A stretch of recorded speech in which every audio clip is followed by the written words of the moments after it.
Hello, I'm Ravik Hunter, and we are Legends on Paper, an eclectic group of longtime gamers with a passion for Dungeons & Dragons. We're not voice actors, professional gamers, or paid performers. We are regular people just like you, except that we will probably make complete fools of ourselves as we attempt to have fun and entertain. If you enjoyed tonight's production, please follow us on Twitter, and subscribe to our channels on Twitch and YouTube. To find out more about us, please visit www.legendsonpaper.com. And don't forget, most importantly, to tell all your friends. Thank you for joining us on this epic journey as Legends on Paper presents The Greatest Adventure.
Hello everyone, I'm Ravic Hunter, and welcome to episode 2 of The Greatest Adventure.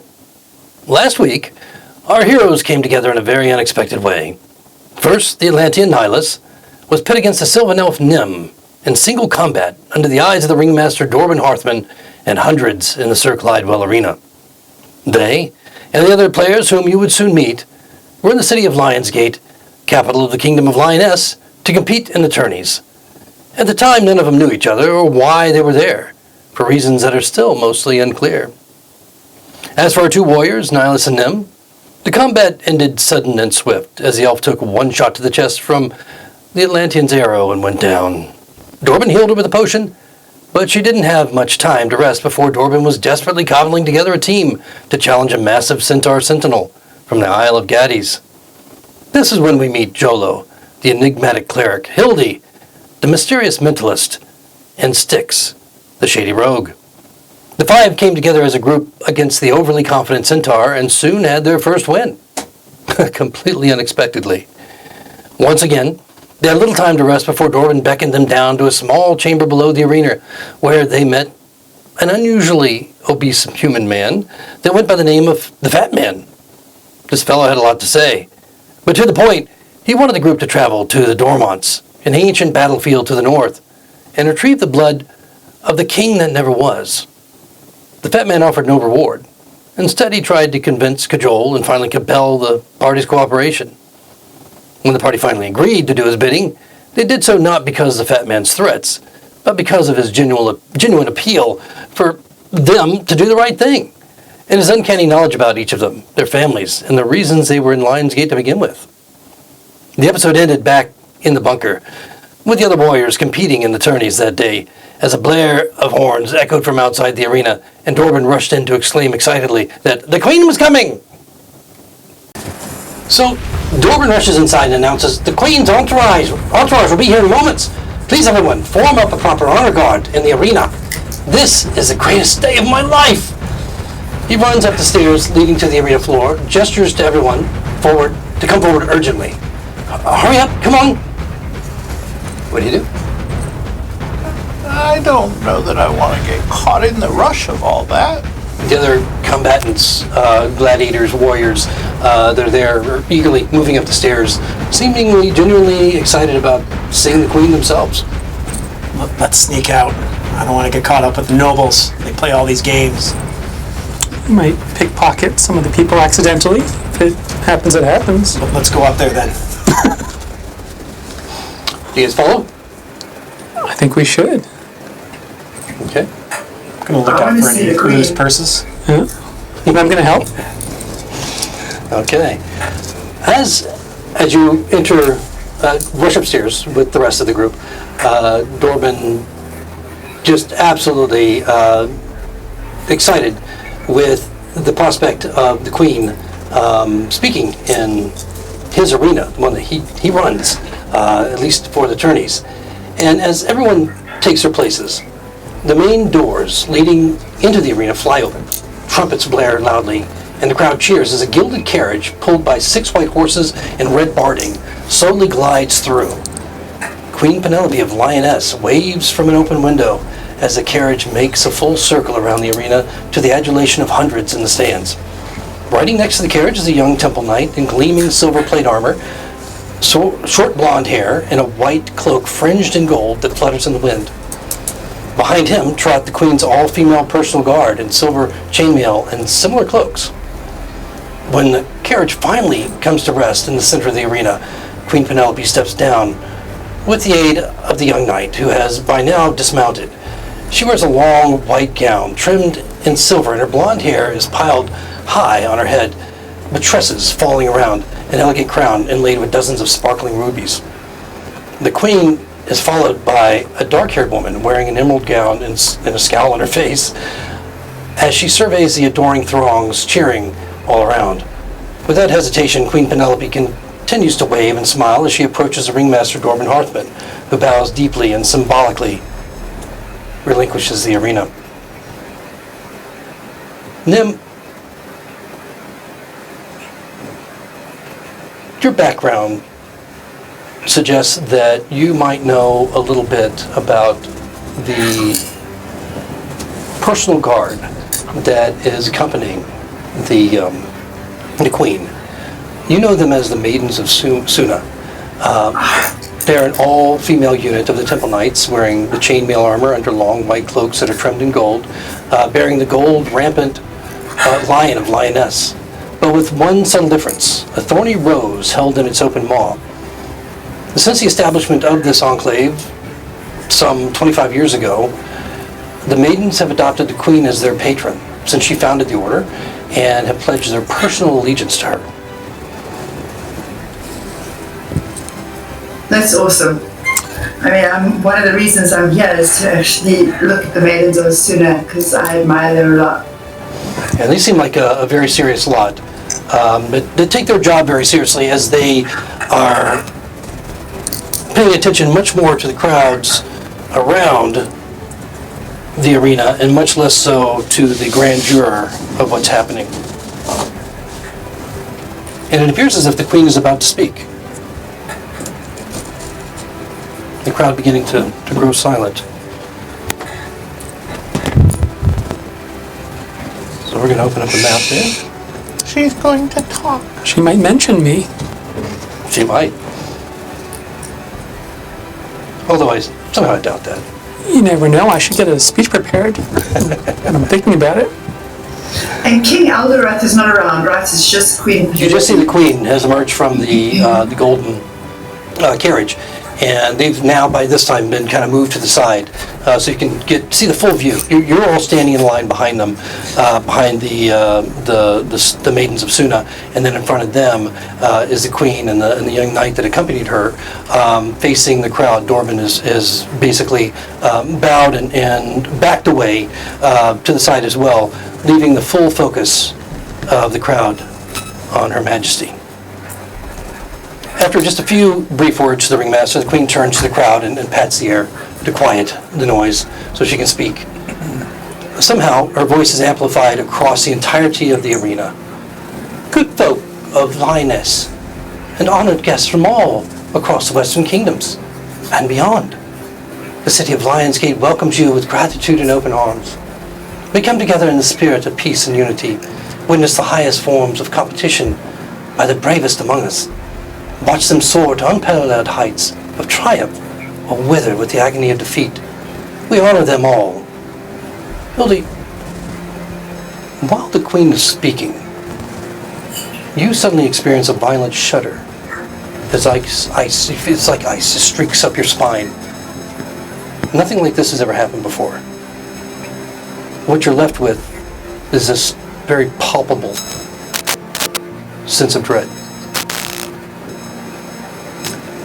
Does it come from her, or does it come from whatever seems to be amplifying her words? It just seems to be a feeling from, that you feel inside and has no real source. Oh dear. This isn't going to be good.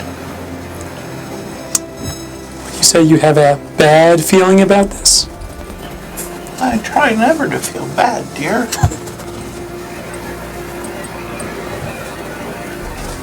The queen continues to speak to the crowd, interrupted only by the brief applause and cheers, until there's a very unusual, strange buzzing from somewhere in the arena.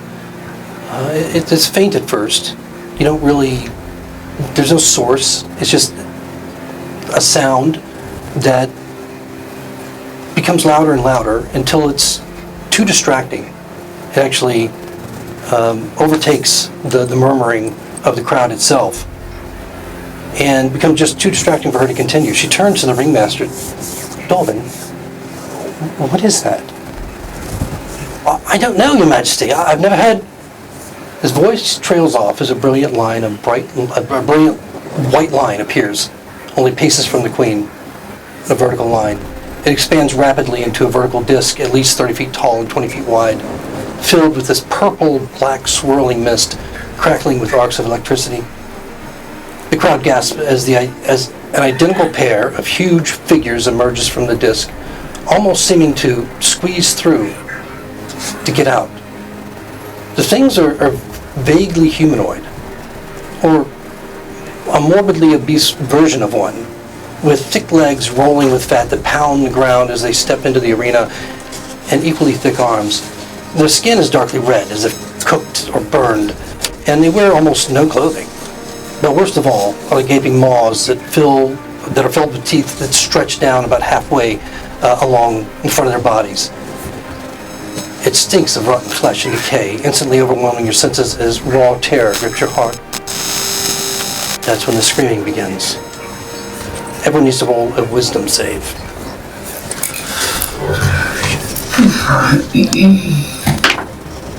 Yes.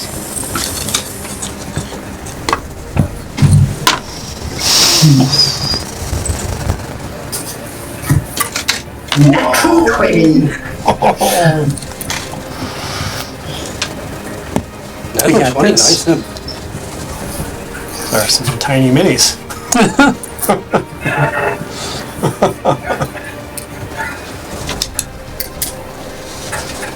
So we're gonna head out now or what?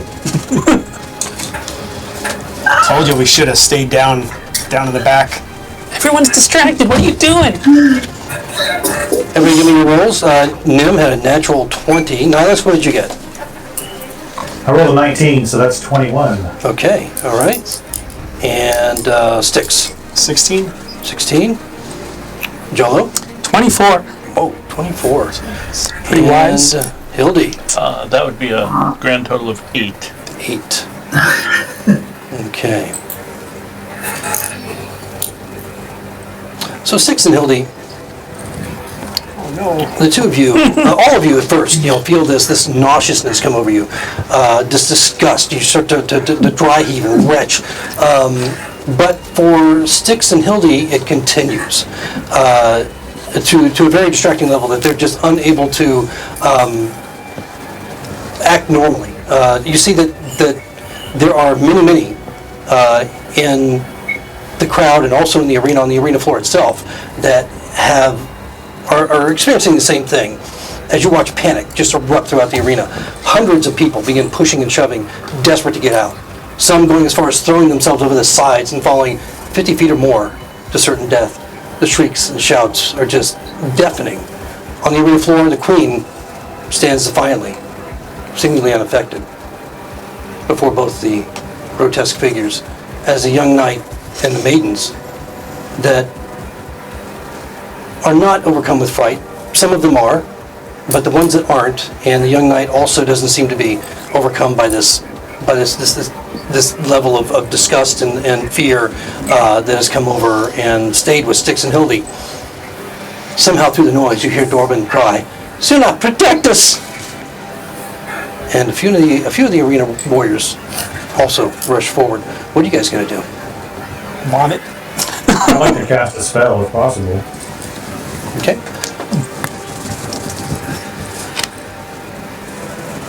At this point, these two creatures are just standing there as those that are not overcome by the sickness and fear are moving toward the queen.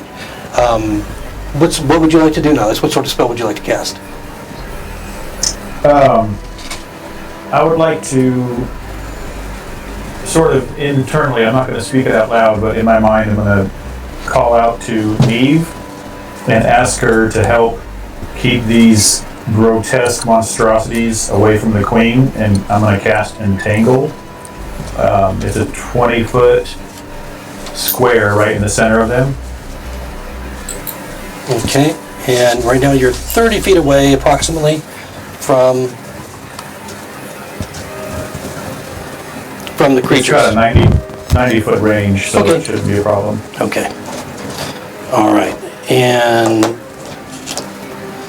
do you want to? You said you want to put it right underneath them, correct? Yeah, just kind of right between the two of them. Okay. Let's go to the overhead cam. Take a look at that. Okay. All right. And it's 20-foot square, correct? Yep. Okay. All right. So the entangling roots begin to come up and form in the space around the legs of these figures initially as they grow and get thicker and thicker and more tangled in that area. They don't seem to be able to grasp as huge as their legs are. They don't seem to be able to find purchase on their legs and grasp them tightly as you might expect the spell to do. And then wants to move forward, preferably in front of the queen. Okay.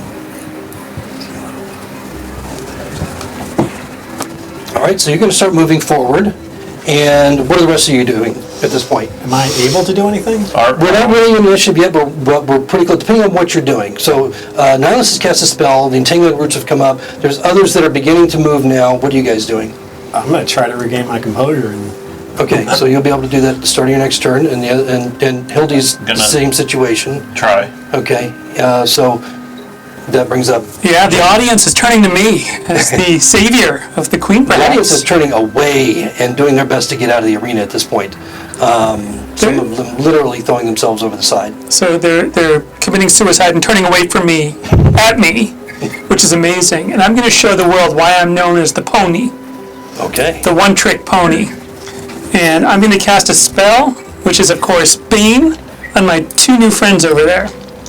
Not the queen and her entourage, I mean the two ugly things. Okay, I think that only affects one creature at your level? yep. Is it? So, you have a DC of, 14? Spell DC? I have a charisma of 13, but it says up to 3 creatures of your choice. Okay, yeah. Am I misreading that? Nope, you're That's not. what it says. You tell me. The opposite up of to the 3. Yeah, we looked it up. last spell. For once, I'm correct. All right, so both of them. Okay. Charisma 13, yeah. Yep. All right. So you're not sure if they're affected by it. Overtly, they don't appear to be affected as you cast your spell, and we're going to initiative.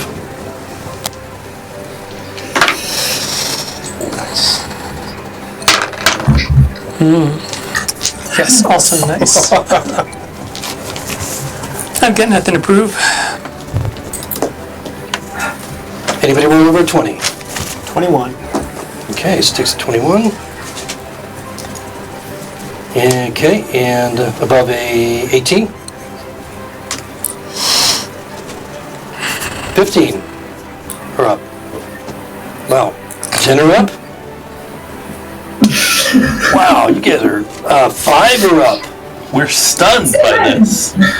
10? So the sick one's going to go first. Okay, Lyonesse, what did you Oh, get?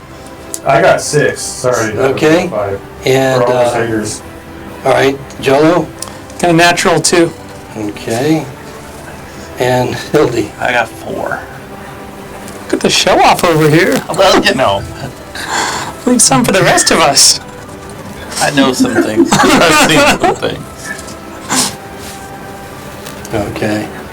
It's a And pity Styx is vomiting. I mean, he threw a high initiative, but it's pretty much useless. Hilda hasn't vomited yet because she doesn't go yet. That's all.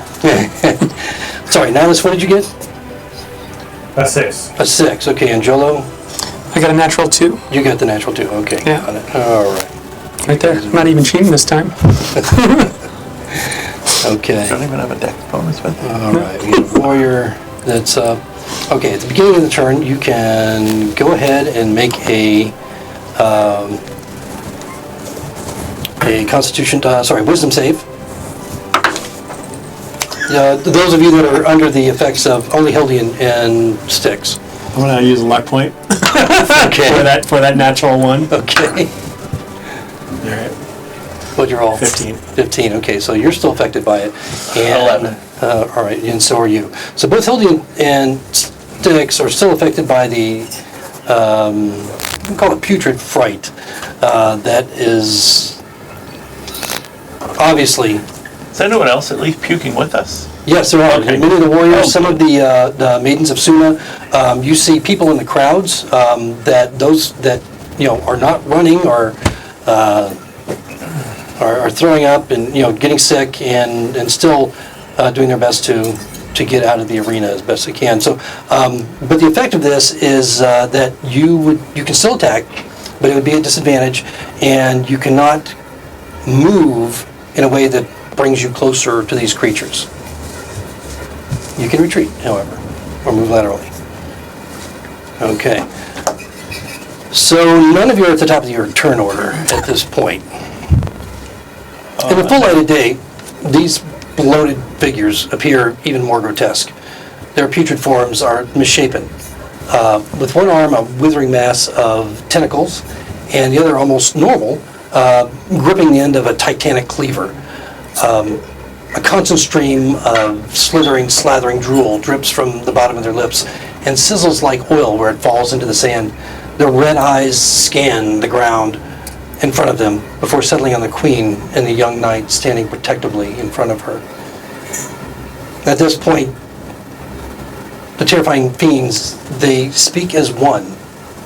You see, both of them, they're huge, grotesque maws forming words in a strikingly clear manner, although the way that their lips move, because they're so wide and open, the mouth itself, don't come together like you would normally expect someone to be speaking. Real are Dimirag and Dorak, servants of Baal-Zebel, ruler of high places, lord of flies and the hungerer. Our lord demands the vessel be surrendered to him. Until it is, he will cause blemish upon this land, famine and disease, pestilence and plague.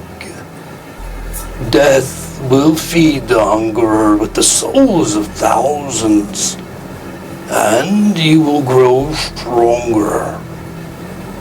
To ensure the king complies, we take a hostage to compel his haste. They kind of look at each other. Nem, you're up. What are you going to do? How far are the creatures in front of me? They're about 30 feet. I'm gonna run. I'm gonna pull my sword out and run straight towards one of them. Okay. All right. The one on the right or the left? Nim's right or left? To my left. Okay. All right. So you're going to move up 30 feet. That's going to put you 5, 10. That's about as close as you can get. Let's see. 5, 10, 15, 20, 25, 30. Looks that's about as close as you can get with a 30-foot move. And that puts you 15 feet away from him. Okay, then I'm just gonna hold an action Okay. with my sword, with my Okay. long sword. All right. And then we have this maiden moving up and around you, basically moving at about the same time. Neither of them blocking your way, just nodding at, the fact that you're there helping. I am fighting with the maidens of Suna. How awesome! I'm about to throw up last word. They went here. Very good at They math. were, yeah, so they have no idea how bad I am. Okay. So some of the warriors have come forward, as well as the maidens have come forward as well. Not quite, all of them expecting a battle, all of them expecting to have to defend the queen, but uncertain as to how this is going to go, given the queen's,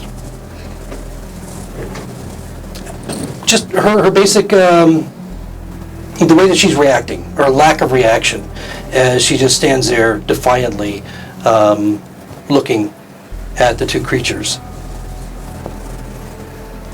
Finally, we're going to be able to get to the party, which is going to bring us down to Nihilus and Hildy on deck. I was not the top. Yeah, we had you at the top, and then you made a save. You failed, Oh, that's and all then I get. Nim rushed forward, and now we have Nihilus. Yeah, because everybody literally between, except for the demons, are at the top of the round, and then we have everybody in between Nim and Nihilus, because you guys rolled just so pathetically. Cautiously. Nihilus, what are you gonna do? Okay, Nihilus is just gonna yell out, "Protect the queen!" And then he's going to loose an arrow at either one of them. Okay, the right one or the left one? We'll say the right one. Okay.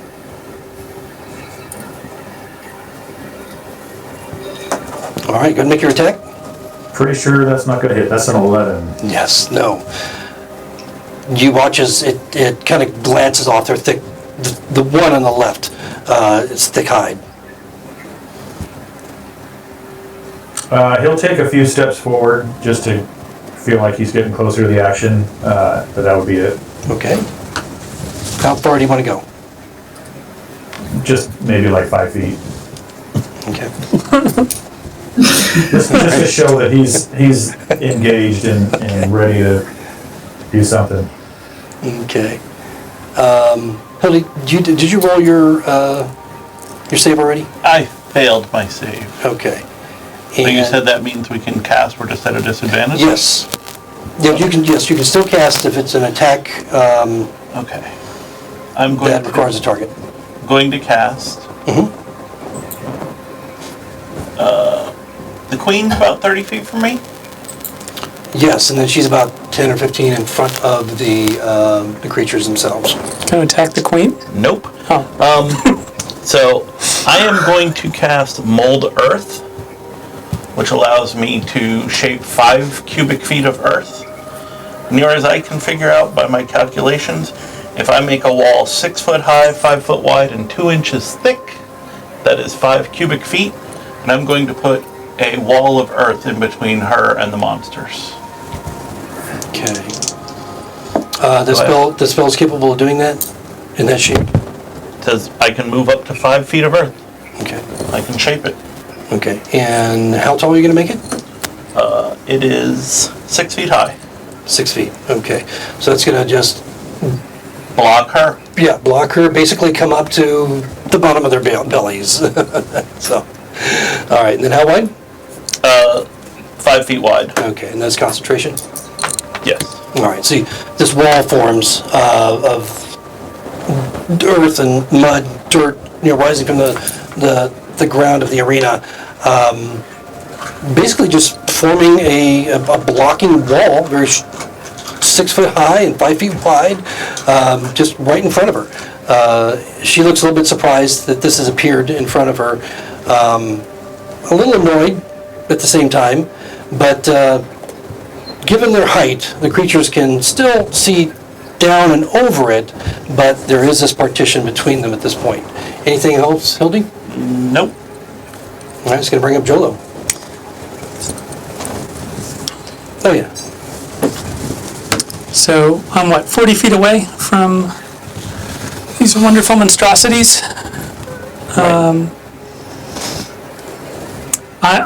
I have my new friend Nim, and I've got her back. So I'm gonna head upwards. I assume I can move through here.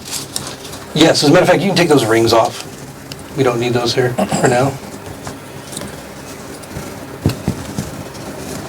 Okay. 5, 10, 15, 20. That's pretty good. I got your back.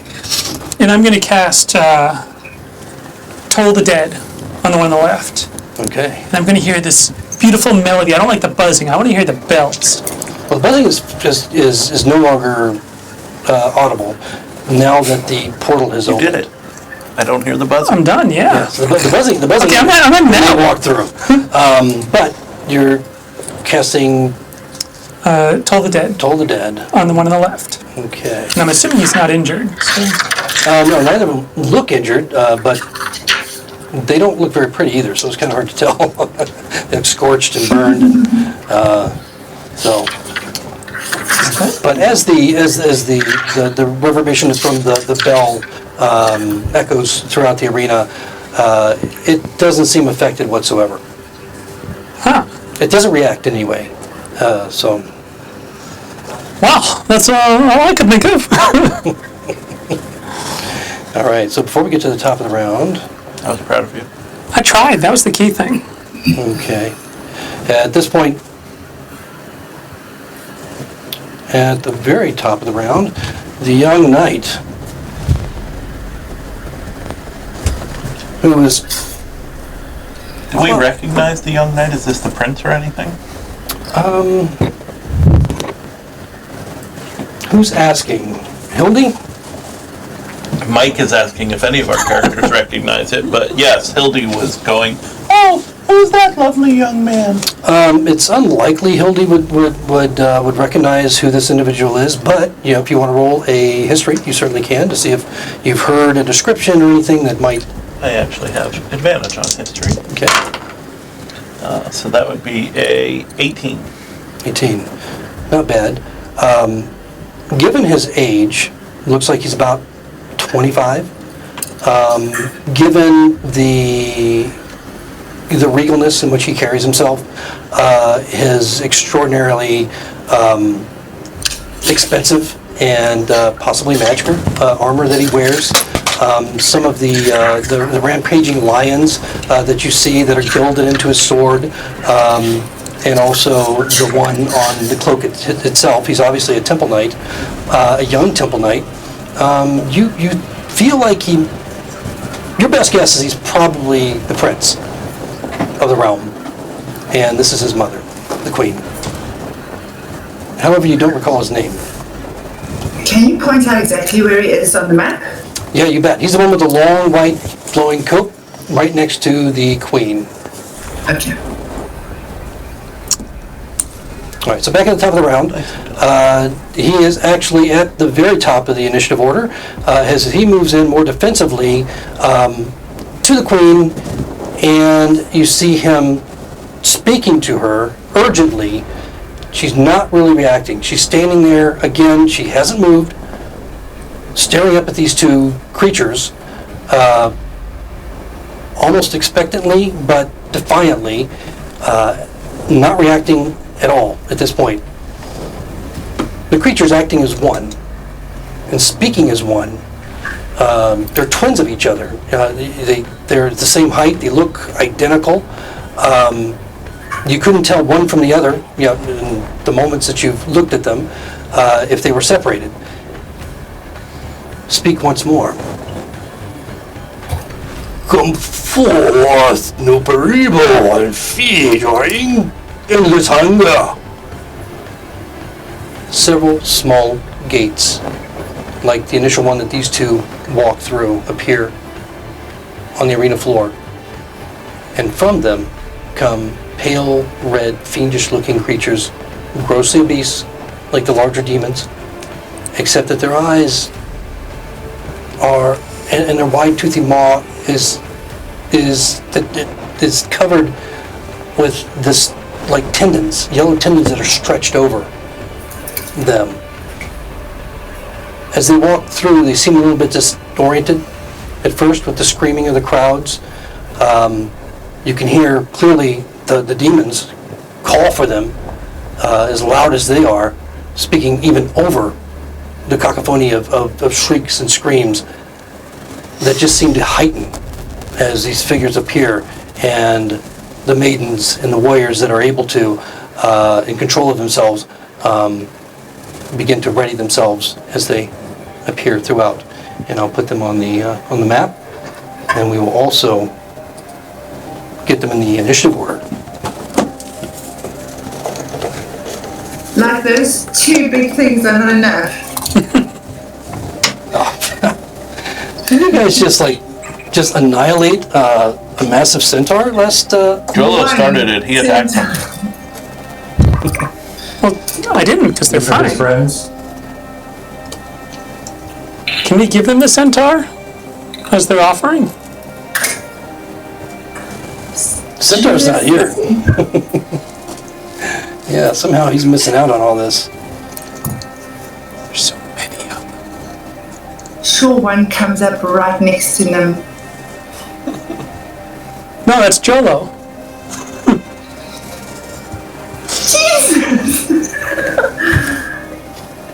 The gates quickly collapse and disappear as they come through, and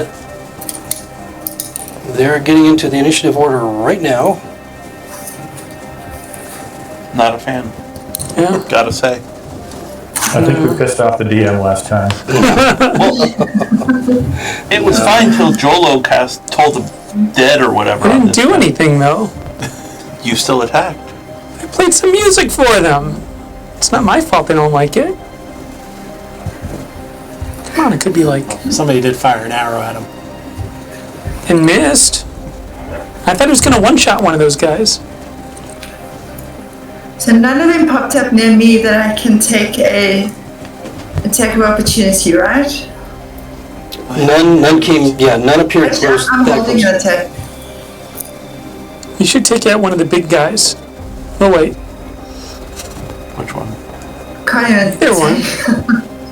Neither's.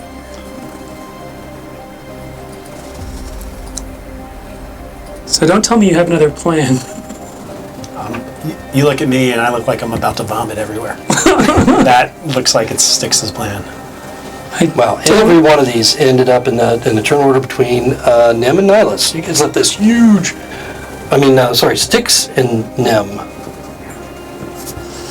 Every one of them. That could be a problem. Okay, so that's interesting. And I'm just going to go ahead and pre-roll real quick the saves for the other folks that are still retching and hurling and wishing they didn't come forth so quickly on Dorban's encouragement. Okay, we got a couple of them. Maybe they're friendly. They're gonna help Go us through fight those maidens. monsters. They Well, it's live. been fun, guys. Okay. Everyone roll some What your next? characters for your next campaign. All right. Gonna be a bard. Okay, so that's going to take us, as these guys emerge, that's going to be their action coming out of the gate and walking disoriented onto the arena floor. Styx, you're still under the effects of this reviled fear. Go ahead and make your wisdom save. 18. Okay. All right, so you feel it finally dissipate from you. The nausea begins to disappear slowly. The fear begins to wane. What are you going to do? All right, so no one's right on me, right? So I'm going to resist throwing up, regain my composure, All right. and then start running forward since no one's right on me.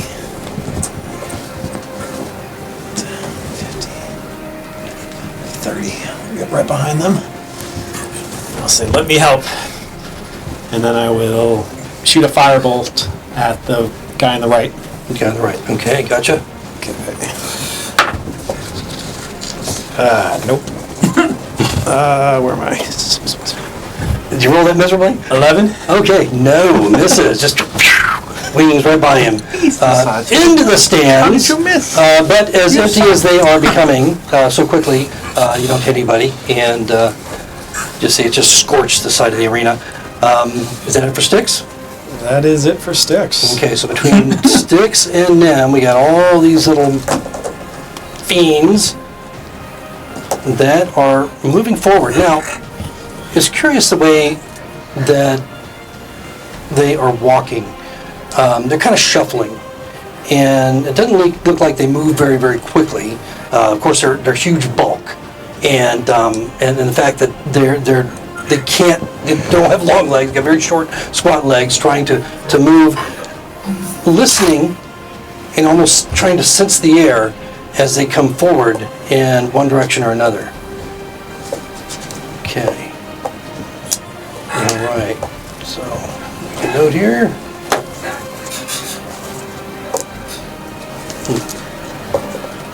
Maybe they're with the fat man. Oddly, not all of them are moving toward their nearest potential target.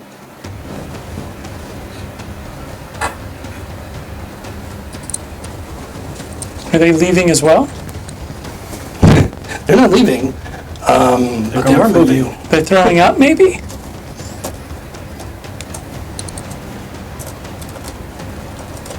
They are running away from me. Downside of all this sand is it's kind of hard to see the squares.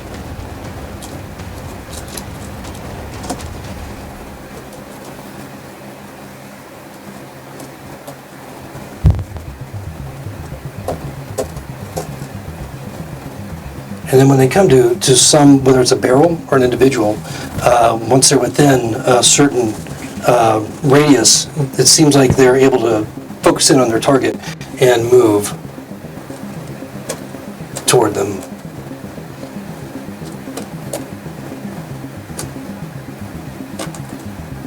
Space there. Bodies wobble when they walk. It seems. Yeah, they do. They kind of wobble, shuffle as they move forward.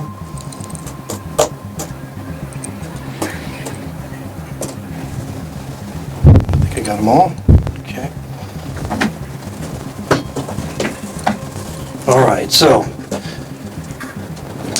they're making attacks on the maidens first. There's 2 of them on the maidens, I believe. Those.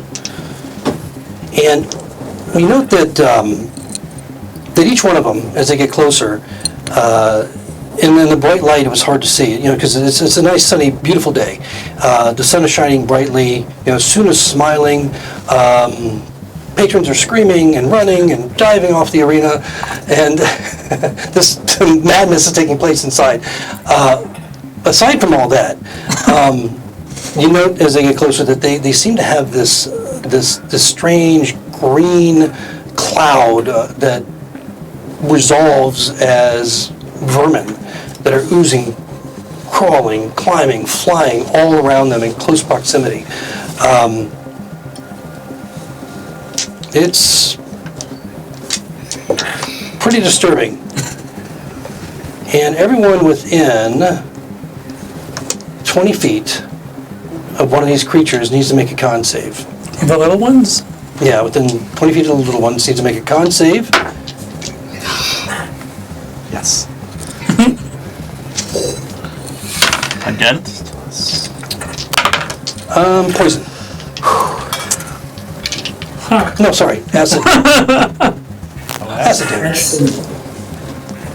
By con, you mean con man, right? Because Or constitution save.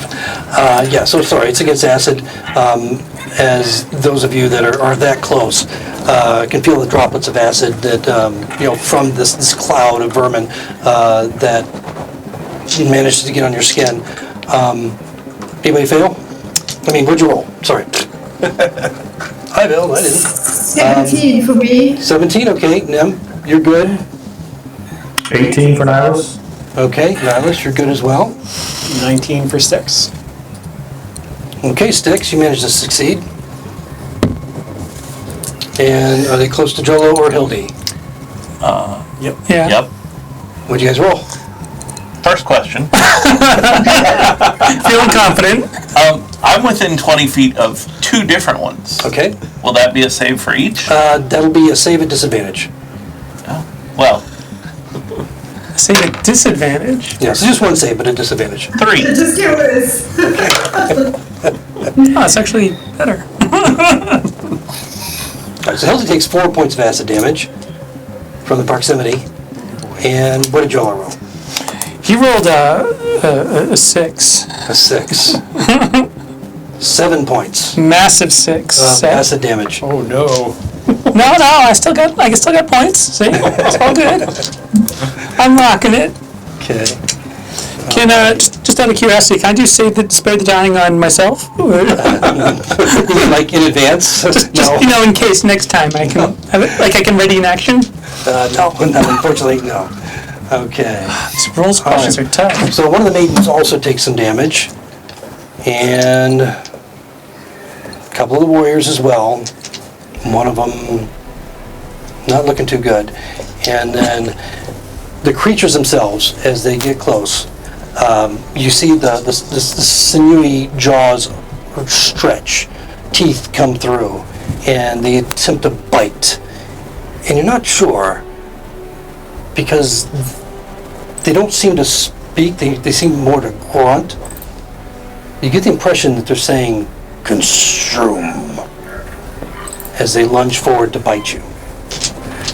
Okay. We got the one on Nihilus. We've got these two warriors, which okay. And then Nim is okay. Okay, so the rest are maidens and warriors, right? So the only one is on Nihilus that's that close, within 5 feet to attack. Can I root for the creature? Silently. We all do just a little bit.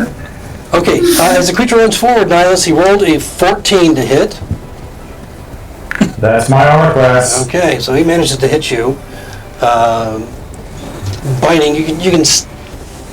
I mean, even with the huge creatures that stink so badly, the putrid stench that's coming from their wide open maws that don't close, they're just like perpetually open, but they just kind of quiver and move when they speak. These creatures as well, it doesn't quite override the larger ones, but you can smell how badly their stench is as well. You take 5 points of piercing damage from the bite as he bites your arm, but then he retracts and takes a little bit of flesh with it. You see this lolling tongue just kind of lip the inside of the sinew that's been stretched over it. It doesn't dissipate, it just kind of like bites through it, the way the teeth are bent. And we got a maiden that just went down, and we have 2 of the warriors that just went down. Oh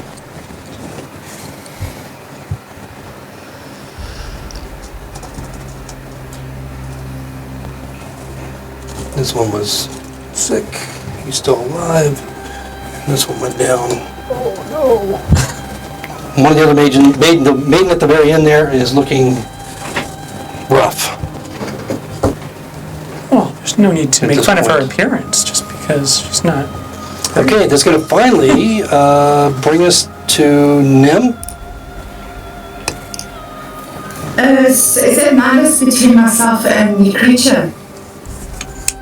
No, Nihilus is behind you. Nihilus is over here. Oh, no, it's not over me. Okay. I am going to move closer to the queen with my back towards her and hold an attack. Okay, Go ahead, Adam. so right up on the other side of her. Right here. Yeah, she's going to move within, right next to the queen. In a protective stance. Yes. Okay. And what are you going to do when you get there? I'm going to say, "Greetings, Queen," and I'm just going to turn around and I'm going to take a defensive stance in front of her. Okay. Perhaps you're not surprised that she didn't respond, but it's quite loud in here with the screaming and the shrieks and the terrible things that are happening. Mostly you hear Jolo, just like quivering and crying and, I'm mocking a couple other people. I know. Those aren't my emotions. No, but yeah, the crowd is loud, so you're not surprised that she doesn't respond as close as you are, as she is focused dead on these two creatures. Anything else, Nim? No. Okay, and then we have the warriors and the maidens all between you and Nihilus. Making attacks. It's actually a battle cry. I wasn't crying, I was battle crying. Is that what it was? Why do I see tears then? Tears of joy that we have this opportunity. Okay. I don't know that he's telling the truth. Right. Do not So- do an insight check, that's all I'm saying. This maiden has spun around on her attacker, and she has thrust her sword through the creature. You watch as it just kind of gasps and then literally melts into the ground and just becomes this slimy puddle of not quite flesh, but more of a gelatin type material, sticky looking on the ground. There's room for Jello. This guy over here manages to stick it with a spear, thrusting through, and also turning it into a little puddle of jello Have a plan. as it goes down. Is it hiding behind some barrels? Yes?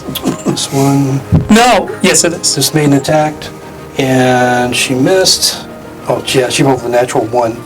And then we got this guy that also missed. And then the rest of them are going to start, these two, this one's, yep, she's back. She's making an attack, no longer under the effects. And this one and this one still, these two still. I had one other warrior besides that one. I think it was this one. He moves up forward to attack. The rest of them are under the effects of the revolting fear. And they both miss. Jeez. Okay, that's going to bring us to Nihilus.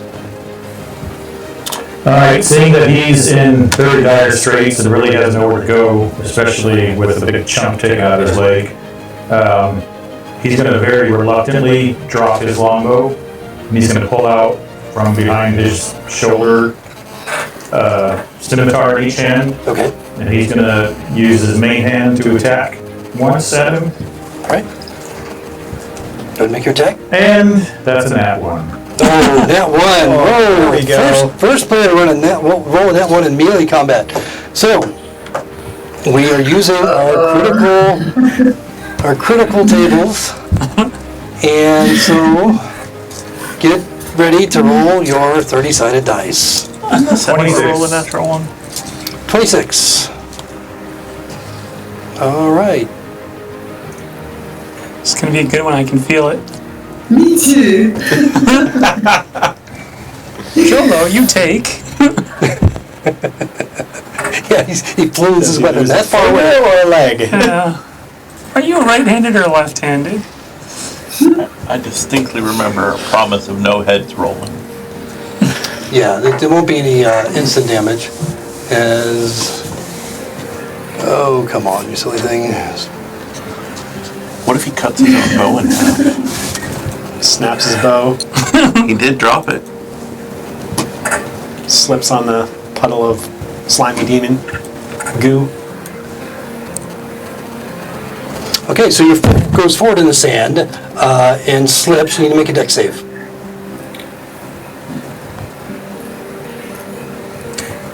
See, I told you, I got really good rolls last time, I rolled a 5 this time. A 5, okay. That's a total of 10. So making this an heroic strike, your foot slips in the sand and you go down. Your foot going forward, you end up landing on your bum in a prone position, essentially.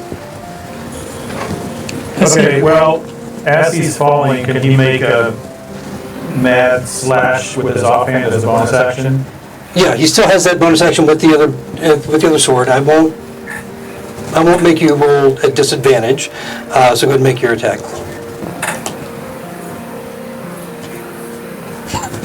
I rolled a 2, so 7. You know, if you rolled the second my weighted one, dice now? you definitely would have killed Jolo. I mean, that was Wait, what? okay. Oh no. Okay. So both attacks miss, and for good reason for rolling that one. It serves you right. Okay. That's it for Nihilus. You still have movement?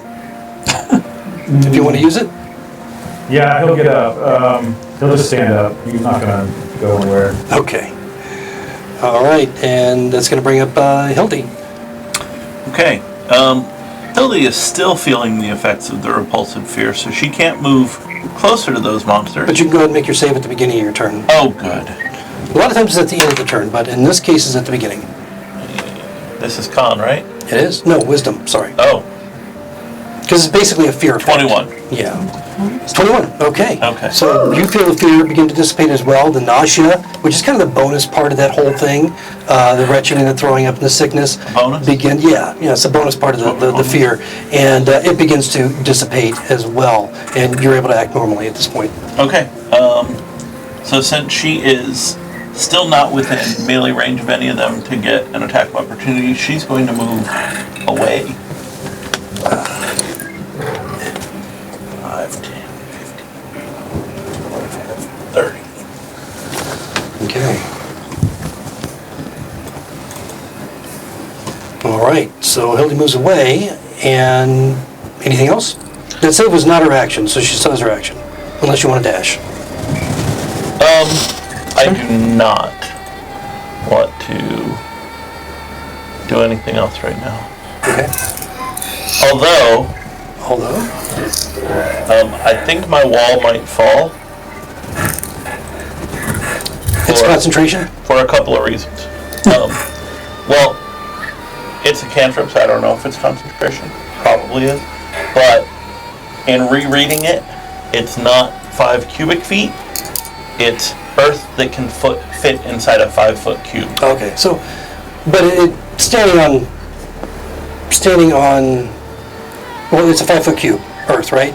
So it's still kind of a wall. It's just a little bit shorter than what you originally anticipated. Okay. Okay. I try to be. But is it concentration? If it is, you'll have to make a con. I don't know. Well, you haven't been hit. It is in concentration. It is not. Okay, well, you haven't been hit anyway, right? Well, I So- took acid damage. Yes, you did. Yeah, that's right.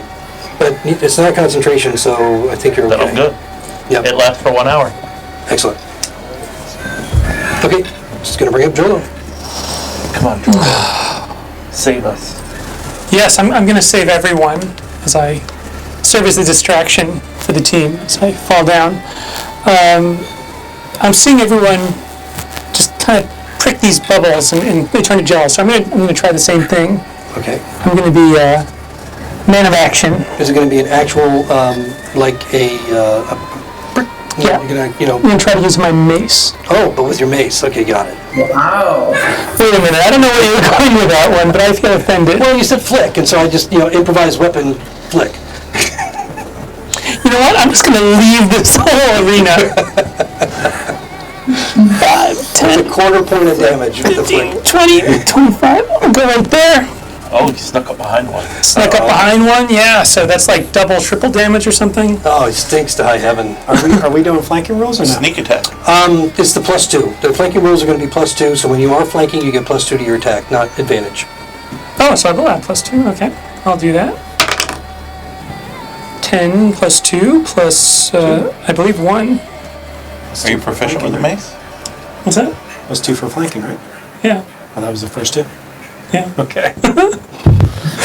13, You hit, and it you kind roll of, your damage. Are you proficient? Another 2. am I proficient with a mace? Yeah. I don't think so. Oh. I hope so. Declare it. So you're close. Why would you hit it with a mace then? Yeah, why would you even have a mace? Proficient. You're Claire. Claire I am. proficient with maces. Okay, Okay. He's proficient with flicking devices. so I roll a 1d6 minus 1, fortunately.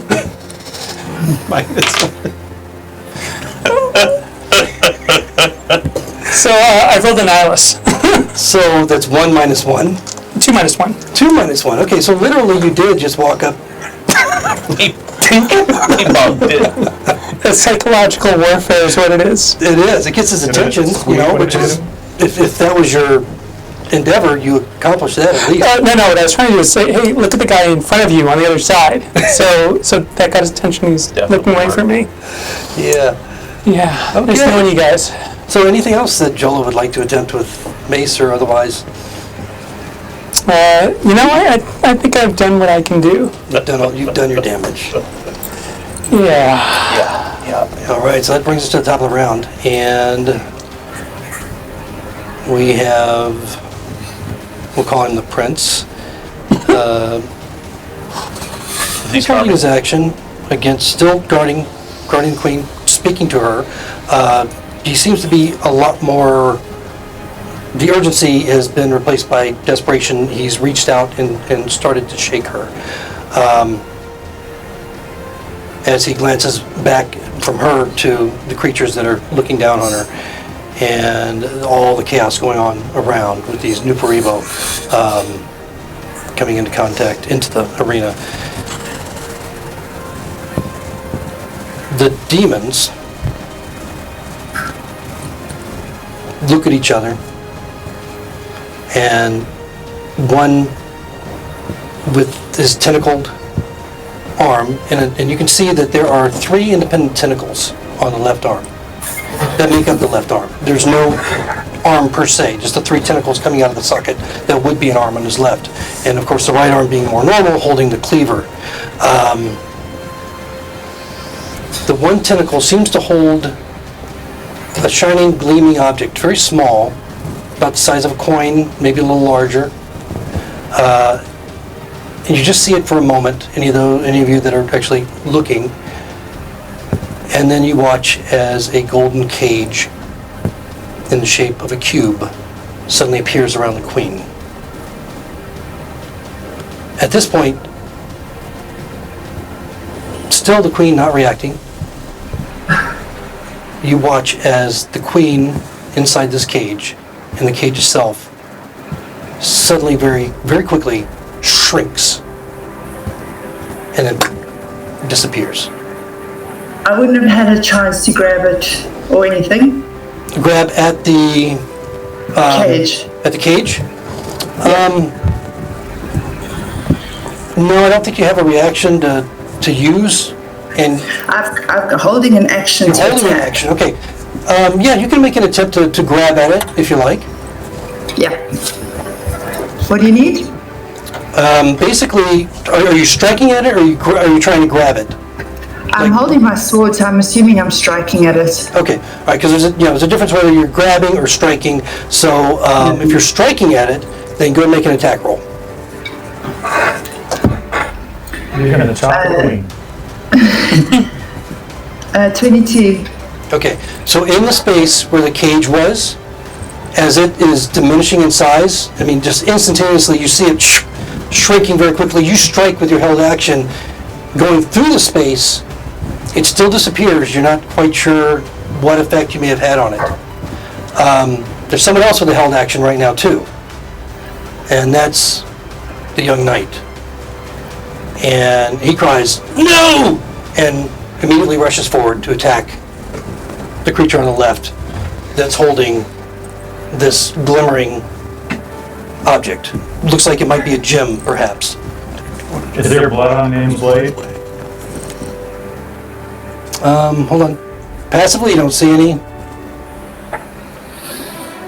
So he's got to come around your box. Yeah, my bad. Your dirty box. And he rushes over here to make an attack. He does strike the creature. He's got this beautiful gleaming sword that looks like it's crackling with electricity. And as he strikes it, the thing kind of lets out a grunt of pain.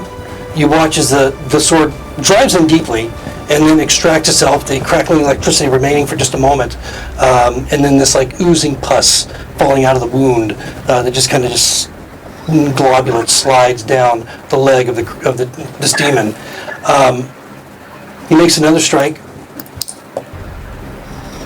This is just like when I attacked that monster with a mace. And this time, an even wider wound as it grunts once more. But you can hear the pain, in the bowels of this creature as it doesn't cry out, but just kind of a little bit more painful that time. Really feeling the pain at this point, and more crackling electricity as he retracts the sword back for another blow. But that's all he's got. It's all fun and games till the pus. The other demon, you watch as two things happen. His cleaver comes down. Oh no. He's giving up? Where does this cleaver come down? Hits this maiden right here, literally cleaving her in half. Just a splat of blood on the ground. The other, one of the tentacles, goes striking forward, almost elastically, elongated, moving out very quickly. It looks like it could probably go a lot further than where it is right now, but just reaches down and snatches the young knight, and not quite a full grapple, but just kind of just kind of snatches him in a hook fashion and literally smacks him and sends him flying. Yep. You can't avoid it. And you watch as he goes flying 5, 10, 15, 20 feet to land right here in front of Jolo. He failed his dex save and is unmoving. Oh, you probably should have picked a different cleric. Six. What are you doing? So this yellow object he's holding, how tall is it? He's a good 30 feet tall. And it was only visible briefly for a moment in one of the tentacles, folded down around us. You could see a little bit of it. So I'm thinking if I wanted to go up there and try to sleight of hand it, it's probably way up there. Oh yeah, unless you can fly or jump really high like Mike. Jump. But How high do I need to jump? That would be an athletic roll, I guess. I know, but how high? I would say- Does it seem like a realistic jump that I can make, or is it like? probably you're going to have to get into you're going to have to be able to reach 20 feet. Oh yeah. Because it's not like he's holding it low. He's holding it like his tentacles are moving and they're up in the air. Did he use your bow to kind of get extra? say, You could roll a 20 and I'm gonna look at my sword and go, okay, that person just got split in half. No time for glory now.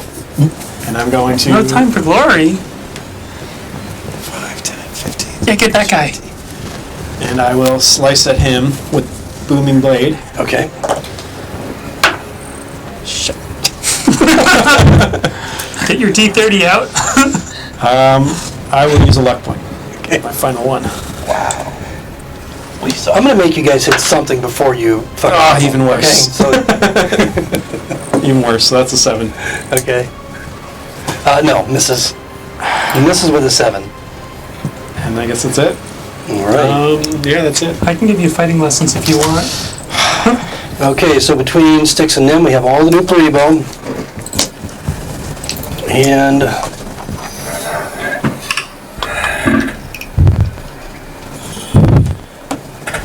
yeah. Okay. Looks like a couple of them are having some directional issues. This one ends up against the edge of the arena. This one Trust manages these guys. come back this way, and this one here, he's doing all right. He's going to move right up here. This one's going to turn and move down toward that gladiator. Dwarven's in a little bit of trouble. This one's still over here on Nihilus. That one's not moving. It's going to make an attack, and the rest of them are engaged except for this one, which is going to come over on that gladiator there. And we have those two that are still under the effects of the fear. Okay, wow. Okay, on Nihilus, Nihilus 16. Yep, that is. 16 against you for a total of 9 points of damage. From this To bite. sand, unconscious. Okay, so he drops his hand He was unconscious. annihilated. We lose another gladiator warrior. And yeah, and then we lose another mate. I'm going to lose all of us soon. They're not going to be lost. They're going to know exactly where we This are. dwarven fella here just went down, and then this is the one. I'm going to be doing a lot to spare the this one. dying. Yeah, it is. This one goes down. He hit her really hard. This guy is wounded pretty bad as well. Just you just see out of the periphery of your eye that this guy got hit pretty hard and is not doing well. Dorban, with that one, the thing stumbles and manages not to hit him. The queen's gone. And he's just like Yeah. quivering in fright, at this point. All right, so that's going to bring up Nihilus. Death save? You're down. What Need about death save. him?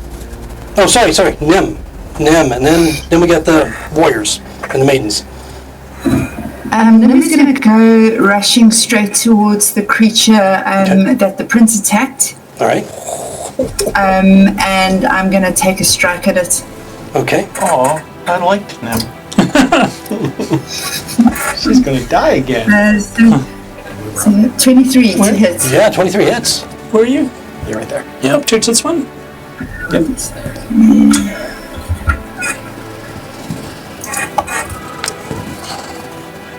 7 points of damage. Okay. So not quite as wide a rending injury as the prince did on the creature. You just kind of add to it. It doesn't seem to react to it that much. I mean, he flinches a little bit, but wasn't a great amount of damage for this figure. Nim's just going to stay there. Okay.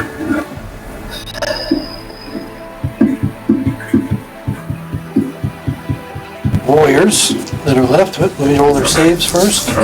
Oh. Okay, so. Why are we frozen? Okay, so. Looks like we're frozen. Oh No, but Nihilus isn't. Neither is Nim, just the three of us. Can you hear us? We can hear you. Okay, so Technical difficulties. no. Yeah, we just got a little frozen camera there. Yeah, right. It's just a person. I'm glad I'm not in a, disturbing. that would be bad. The nose It picking. was on the outside of the nose, outside of the nose. I have a fake mustache.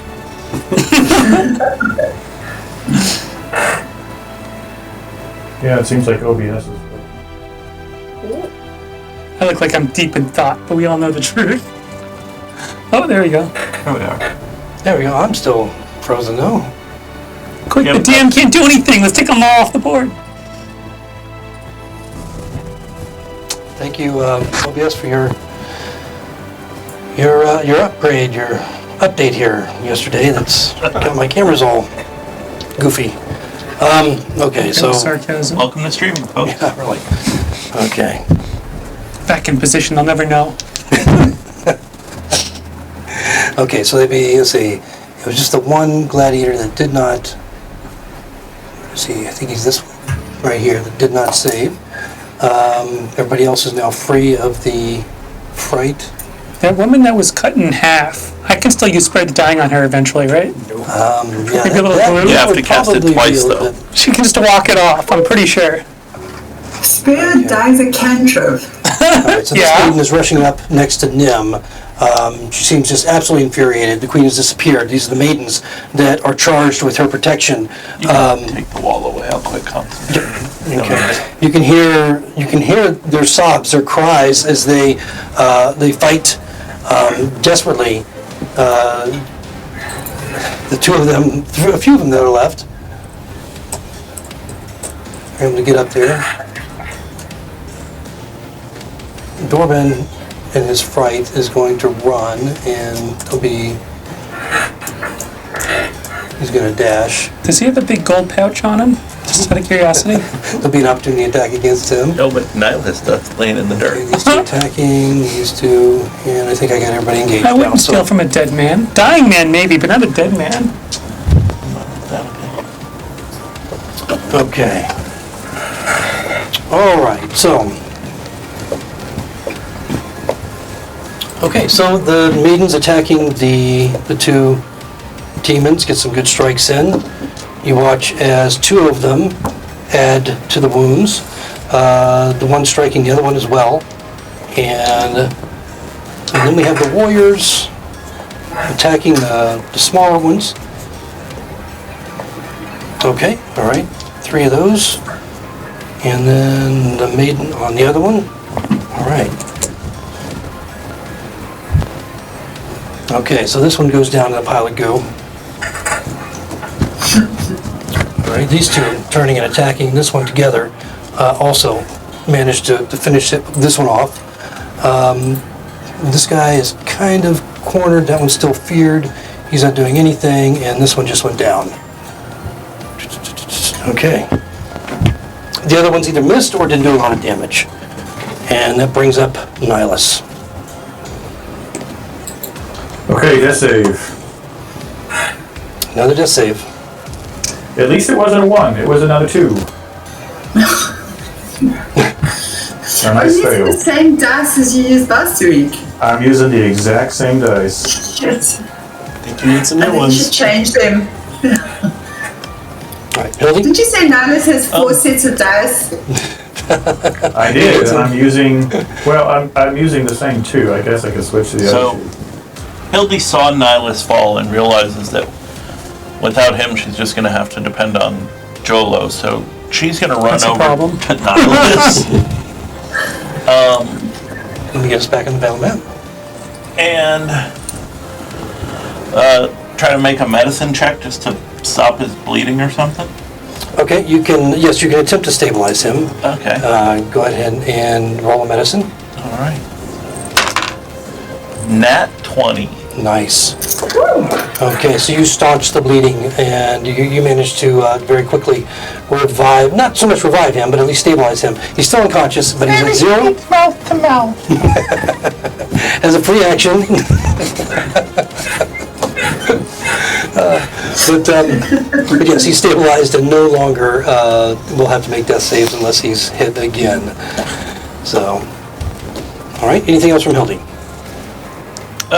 Kill that one maybe or something. Well, I just did something. Yeah, it was your action. Listen, there's only so much an old lady can do here. You sound like over the Hildy. That was my full move to get to him, so no, I'm done. Okay. And Jolo? I think I'm in trouble. I tried the mace. Maybe that wasn't the best decision last time.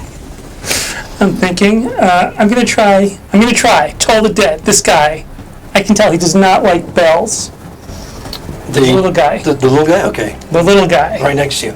Got it. Because he's already injured. I already did the hard work. He's shaped like He a is. bell. He took 1 point of damage. One massive point of It damage. was. It rung his bell. Epic. He fails. Nice. He fails, and you see him just wrenching at his little arms, trying to reach his head. You can't quite get there, and you can see him nodding in pain. That's the same action you do when I start talking. Yes, yes. That's what I was so good at. I think I need a D12. This is a D12, right? Yeah. What is that, my Nice. friend? 10. Very nice. Did he pop all over Jolo's clothes? Wow. 10 is exactly what you needed, as he does. He just out of spite, he just explodes pus and goo all over you, all of your nice white, beautiful White and gold. gold threads that you wear, that you're so proud of, as he slips it around, just bubbling a moment in the sand before he just becomes a stump of jello. Nice. I shall remove him from the board. All right, anything else from Jolo? Yes, I'm going to run away. You have some movement left, I believe, so. I haven't used any movement this There turn you go. yet. 5, 10, 15, 20, 25. Yeah, let's go here. That looks good. Okay.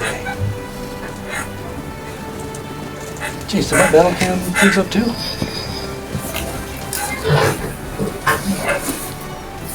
It might have. And they- See if we can get that. I'm not doing my epic victory over the slime mold. Yeah. Could you believe it? We should re-roll. Okay. There we Wait, go. no. Yeah, it's gonna be hard to beat that 20. 20? My 20. Oh, that's 20. And your almost max damage. My epic bells. I'd like to chime in on this attack with my bells. Okay. Well, bell in the space. You're a ding dong. Okay. All right, so that's going to take us to the top of the round. The knight, still unconscious. The demons at this point just kind of scan the area, almost a shrug between them, and you watch as they turn around in unison. The white line appears once more, and there's a bright glow as it expands into this large black electricity swirling mist inside appears, and they begin to walk through. Now, any of you that want to take an attack of opportunity, the maidens Yep. are definitely taking an attack of opportunity as they walk through. Both of them hit. Wow. And the other one, nat 20. Wow. I was about to, but I'm just going to let him go. All of them striking in rage and anger at these creatures as they go through with their opportunity attacks. Nem, did you want to make one? Yeah, 18. Okay, 18 hits. Cool. 7 points of damage. Okay. Sorry, wrong dice. I meant 1. 10 damage. 10 points. Okay, so up a little bit. All right. Okay. I rolled the wrong dice last time. Yes, all four of you striking at the same time. Two of you attacking one, two of you attacking the other. You see them kind of flinch and grunt with some pain in their industrious voices as they go through this portal. And just as you retract your sword, the portal shuts and then disappears. The stench is gone. The stench is gone, and the fear that was there, that you still feel, but you're not overcome by it as you were before. But everyone still felt that fear, that terror of these creatures diminishes to a normal level. You know, during combat, the adrenaline's rushing and all that, but you don't feel that intensity any longer as they disappear. Still, the mobs of people that are still trying to get out at the edges of the arena, for the most part, it's cleared out up in the stands. There's several levels, and it's almost, for just a moment, the fluid flow of these people at the periphery slows just a little bit in their absolute desperation to get out of the arena, but still they don't turn and make any effort to help. They're still dead set on getting out. And that's going to bring us to Styx. So the little guys are still there, right? The little guys are still there. But not the big guys. Yeah. And my notes of sandalwood. And those that have turned to goo, at least a round ago, are beginning to just dissipate into the sand completely and disappear. All right. He's going to say, well, this didn't turn out too well. He's going to run to I'm assuming he's the prince, and he's going to try to revive him. Okay. I'm going to pick his pockets. You can do both. Take that lightning sword. Can I change my, Hello, you heal this guy. 13? What are you healing him with? I don't know. I guess I will. I'll look through his stuff if he has a potion or anything. Okay. Do you want to kill one of those bad guys? Okay. All right, make a roll a sleight of hand. See what or investigation. He's, you're probably, unless you're trying to hide it, but no one's really paying attention to you. 13. 13 is your investigation. There's a coin pouch. It clinks with coins, and there is a his weapons. There's a gilded dagger. There's the longsword that he was using. There is he has runes on his fingers rings on his fingers that also contain gems, looking rather expensive. He's wearing an amulet around his neck that is shining with this glittering red ruby, and with that roll, it's about as far as you're able to get. No potions? Searching. Nothing No, with nothing. stuff? Nothing that's no. I'm gonna take the purse.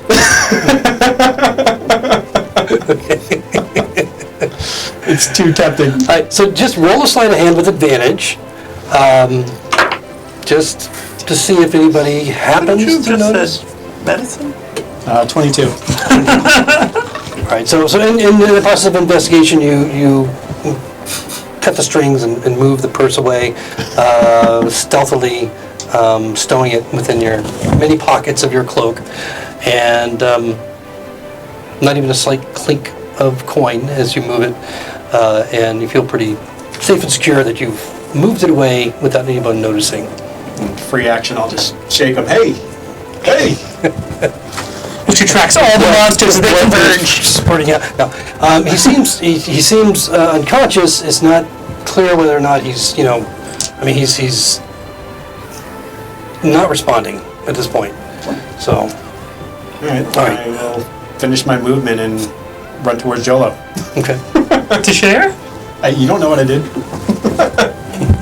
So did you help that guy? Looked like you were trying to help him. I couldn't help him. But I helped myself. You forgot he wasn't a cleric. Okay, it was too tempting.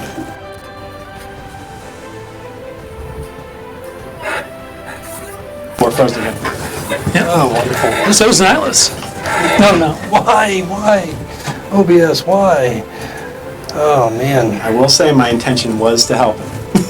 It really was. By investigation?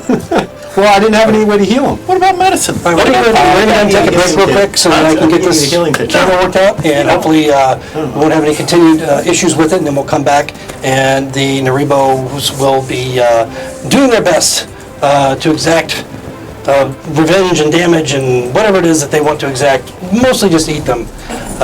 And so we'll come back shortly.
Okay, welcome back, everybody. Sorry about the technical difficulties that we had earlier.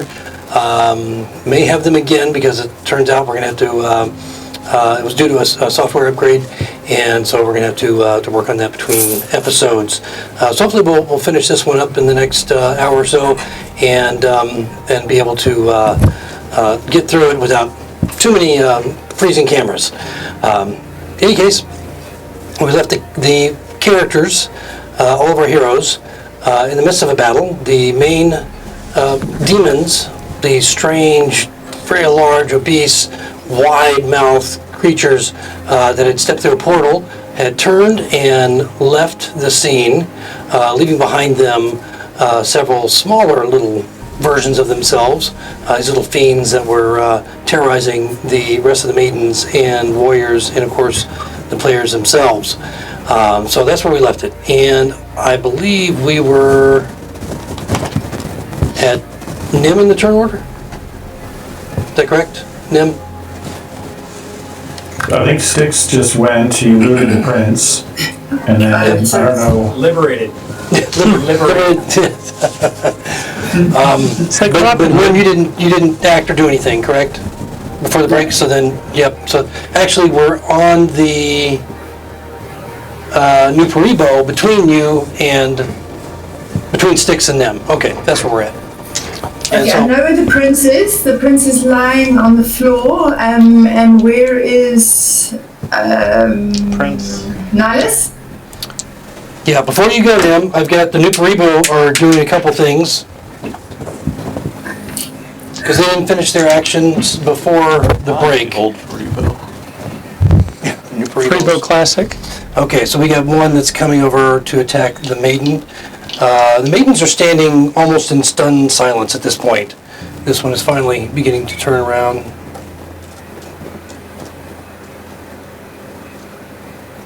And he's going to sense Dorban there. Okay. He knows who that one is. He knows where you are, Hildy. Hey, there's somebody in between us. Yes, but he's dead on the ground. Technicality. You should check his health And this in his guy. wallet too. Okay. All right, so Lamont Dorban misses as his luck continues to hold up. And on Hildy, we have a 16. I'm going to use shield as a reaction. Okay, all right, so that's going to, as it comes forward to attempt to bite you, this transparent, though slightly luminescent barrier appears around you and rebuffs its attempt to sink its nasty teeth into your flesh. And then we have the one on the Maiden of Suna, which manages to hit. Oh, she's still up, but gravely injured at this point. And then we have on the warrior misses, on the other warrior misses. And what else we have there? 1, 2. That's all of them. Right? Okay. And last warrior. Okay. All right, Nim, sorry, you're up now. I'm sorry, can you just point out where Nihilus is? Yep, he's the blue guy on the ground, prone. And that's more than 30. That's more than 30 feet away from me, right? Yeah. It looks like it's about 40 feet. Okay, I'm gonna move across to the little creature in front of me to the bottom of the screen as we see it now, Okay. bottom left, and I'm gonna take a swing at it Okay, so, with my sword. This one? good, let's point out which one she's going after. This one? No, she said bottom. Down to the left. No, My left? No, the other one just up to about middle. I'll move it. I think I know. You do that. Yeah. Right.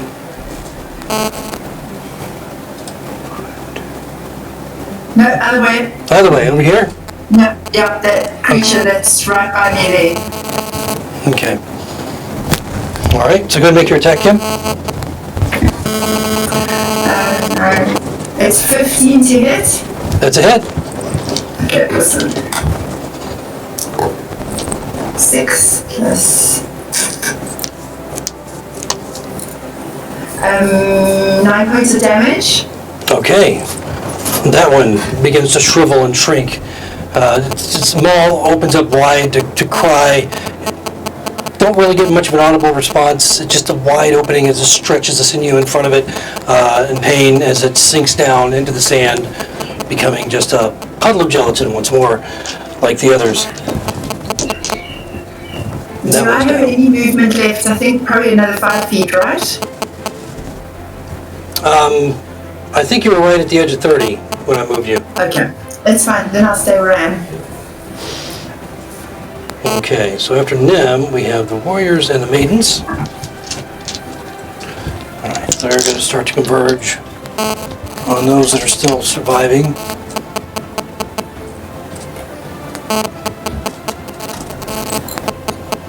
He's good now. These two are going to move over. Oh, you removed that one, right? So he's not going to step in the puddle. Oh, should I have left him? No, it's fine. Dorbin's going to keep running and take an opportunity attack. This guy's still up. He's going to take a shot at the one on Hildy as he turns. I think that's everybody's engaged now. So he's going to just keep running for the door. And so we'll see if it hits him. Come on, nat 20. No, but it does hit him. Doing a little bit of damage, but you watch as it bites at him, at Dorbin as he runs away, and he screams, "Ow!" from the hit, as it just tears off some of the in his back, some of the threads. You see a bit of flesh dangling from its teeth as it pulls back from the bite attack. And the two maidens that are on this side finish off that. Brebo, slicing into it coolly in their rage, reducing it to a puddle. The other one is missed. And then the one with the two warriors and Nem. Okay, it's still alive, but it's pussing profusely from all its many wounds. And then the other one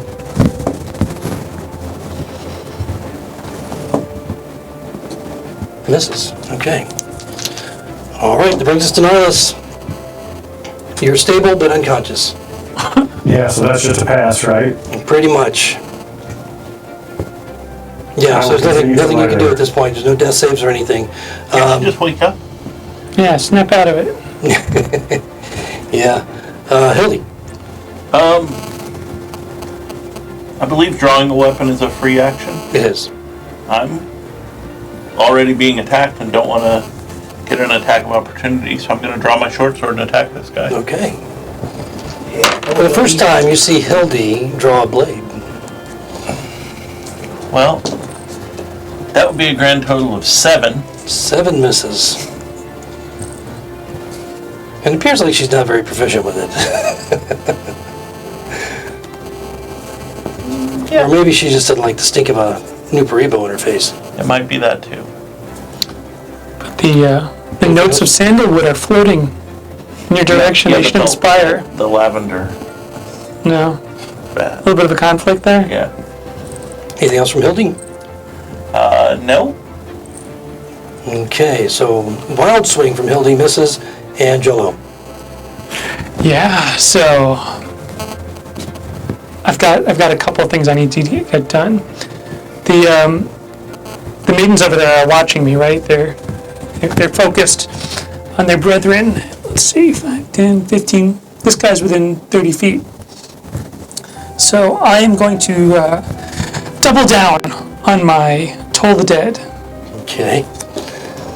All right. Turn around and face him, or just do it over your shoulder. You know what? I can make a sonorous sound just as well, facing right. this way or that way. Okay. Just with the flip of his hair Yeah. as he casts the spell.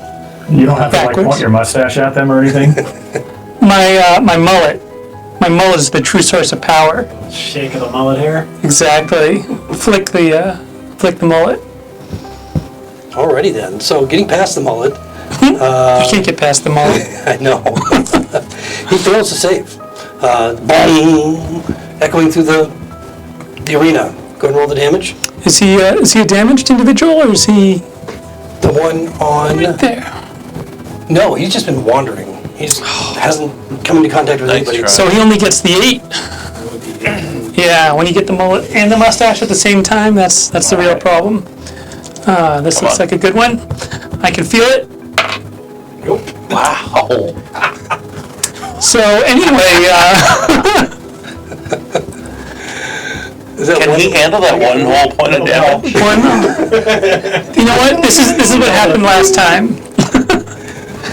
So I softened him up for you. You know, So shall we call it a pattern? well, you do a 1, then you do a 10, and then everything kind of You know, when I had knee surgery, my girlfriend got me a little bell. Ding-a-ling. That's what he just heard. And she called it tolling the bell. Tolling the dead. Yeah. Okay. Is that it for Joel? Does he have any other fantastic, marvelous, extraordinary Yes, moves does he? to make? So we established the maidens were not, in fact, watching me at the very beginning. I think they're so a little focused on what they're doing right now. I'm just gonna, turn in their direction. I think that's good. With flourish. Yes. Hands outstretched. Like, look what I just did. And since they missed it, they won't know. You just catch them, look at each other. Winking is a free action, right? Yeah. Okay, top of the turn order, we have the young knight. Okay. And sticks. All right. I'm going to, let's see. I'm going to run 10 feet to Dorman and say, give me a healing potion to heal the prince. I know you have one. Give me. He's scared and now injured. Go ahead and roll a intimidation. Ah, there we go. 18. Okay. So with shaky hands, he reaches inside a pouch, small pouch that's on his belt, and he pulls out a pair of potions. Or what look like the potions are vials with the red shimmering liquid inside, and with one of them he hands over again with these shaky hands. The other one he kind of retracts toward himself.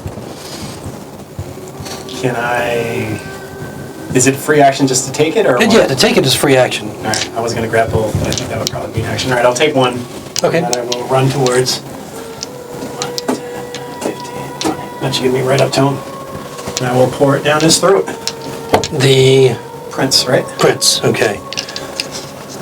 All right, so yeah, so either the act of pouring it down his throat or taking a potion yourself while you're level 1 to 3 is a bonus action.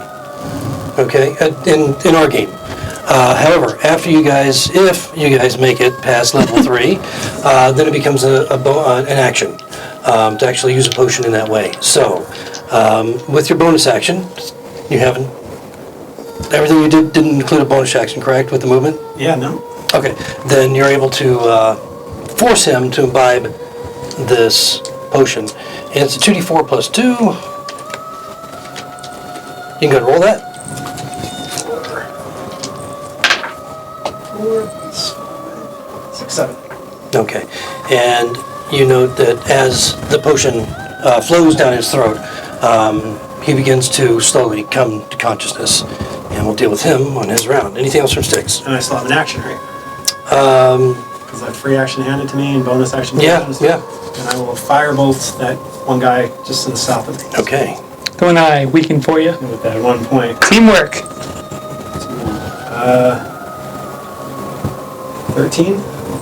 13 hits. Alright, that's 1d10 right now. 2 points. 2 points. So as a firebolt hits the creature, causing a little bit of scorching over the upper part of its deltoid, you note that it doesn't seem to stick. You don't note any I thought they called them significant, any sticks. real damage from the fire, other than the scorching. All right, then that's all my move. That's everything. Okay. All done. All right, so it's going to bring up the remaining new Paribo. But I am facing him.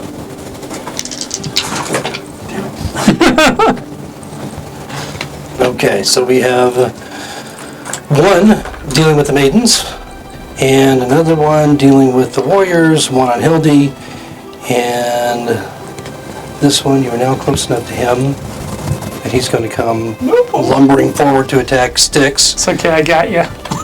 and then the one on the guard. Okay. I'm going like this. Okay, so I'm like, yeah, I'm the man. this is yeah. the maidens, and hits one of the guards. Ooh, or not guards, warriors. And, okay, so he gets that warrior. He's standing there in chainmail, stuck really good. His maw just clamps over his arm, and you see him just rip out a huge piece of flesh. His arm kind of goes limp, bleeding out really badly. He stumbles, looks like he's going to have some trouble staying on his feet, probably on his last legs if he doesn't get some healing soon. And then we have the other warrior missed, Hildy. Hildy is going to protect Nihilus. Okay, it's attacking Hildy and rolls an 11. Hildy has a 12 armor class. Okay, so she's just missed. And then we have, what is it? This one. On that guard, yeah, the last guard. 7, not even close. Okay. Oh, there's one by Styx. I just moved there, And Styx, we have the one on Styx. I thought. Okay, Styx, the attack on him is a 10. I nimbly step out of the way. Okay, so Styx is not Very nimble. hit. And so that's going to bring up Nim. Nim's pretty nimble too.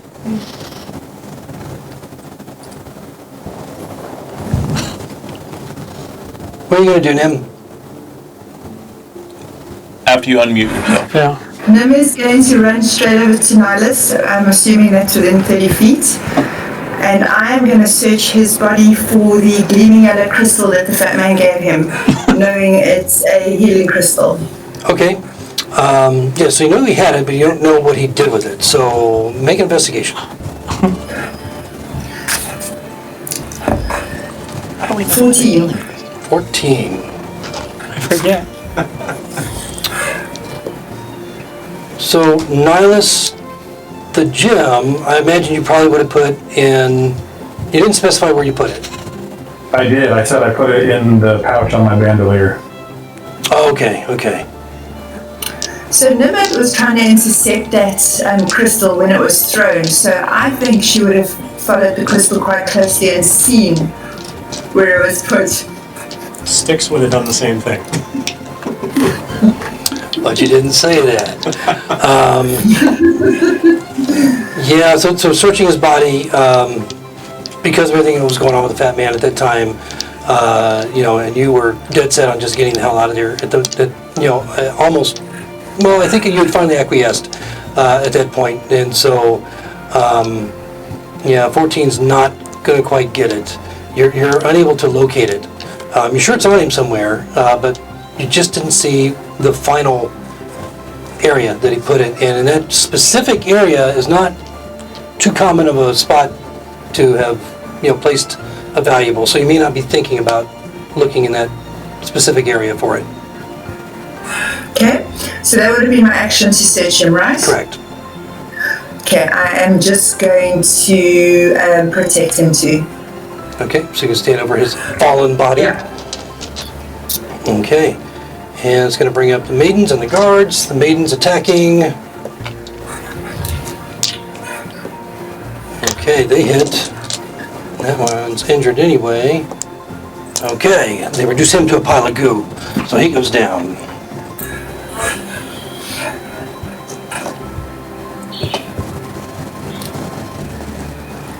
Five, 10. Okay, that'll just get her there. And she'll just go ahead and use her dash to get up here. We just took care of that one. And then these guys are on that one. This guy's going to shoot an arrow at that one, so everybody else is engaged.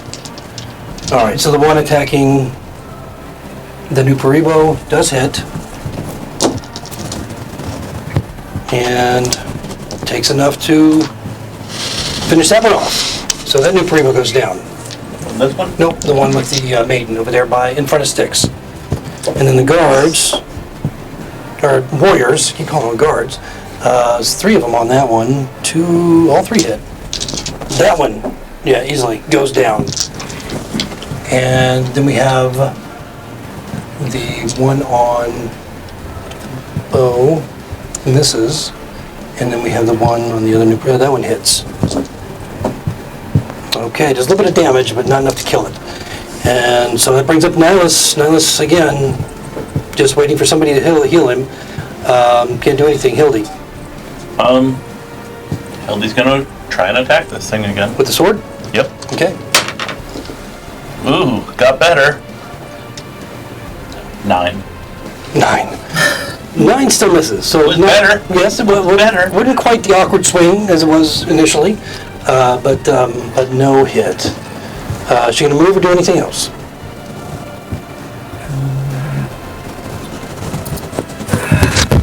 No, because if she moves, she'll get attacked. Okay, Jolo.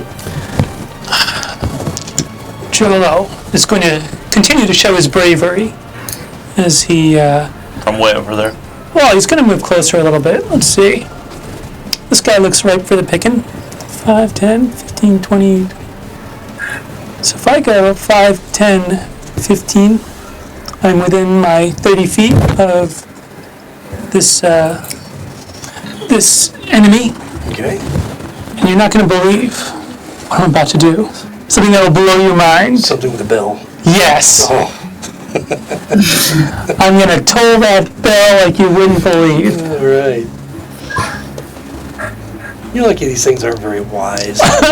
Well, they're going out after me, so of course they're not that wise. Oh, he fails miserably. As the bell once more rings. I mean, The bell tolls for thee. Is he? Yes.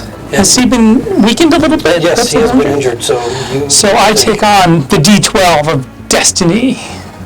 That's the one. This is the one for destiny? Okay. Thought it was the green one. What is that, my friends? 1? That is 2 1s right next to each other. So that's even better than 1-1. 11. That's twice as good. It's double 1s. Snake eyes. What do you want? You got 11. Oh, okay. That is not I think snake you're eyes. correlating Two the last ones. one that you rolled. Okay, so 11 points of damage. That does it. Yes. As you, the psychic damage, making this thing cringe, you just watch his head just explodes and reduces him to a pile of goo. That over the next round or two, those that have been killed earlier are just kind of sinking into the sand and dissipating. Anything else, Jolo? You finally Yeah. get your first kill. It's not my first kill. I got a bunch of those already. Just At least one other one. Kill pretty... Yeah. Killing us with his No, I got the 10. No, that's the first. No. What No, did that's kill? what we're counting. What did kill? Don't think. Just Pretty sure I watch the did. videos again. We're going to go back on replay. I'm going to leave a comment on Twitch or YouTube. Anyway. It might have been, I don't know, I'm just messing with you. But, okay. Yeah, so I'm going to give my courtly bow and just kind of, show off to my followers over here. This is the power of Suna. In the meantime, the young knight has come to consciousness. He is awakening. You see at first confusion in his eyes, then...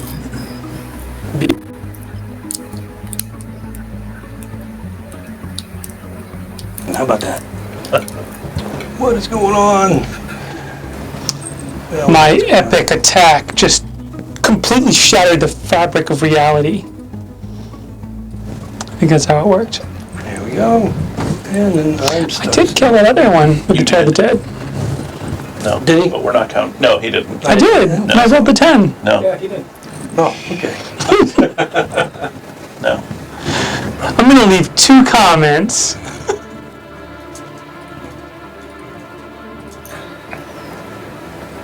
All right. We're back again. For those of you who lost the video feed, they agreed that I killed 17 of the enemies. That was. Nobody did that.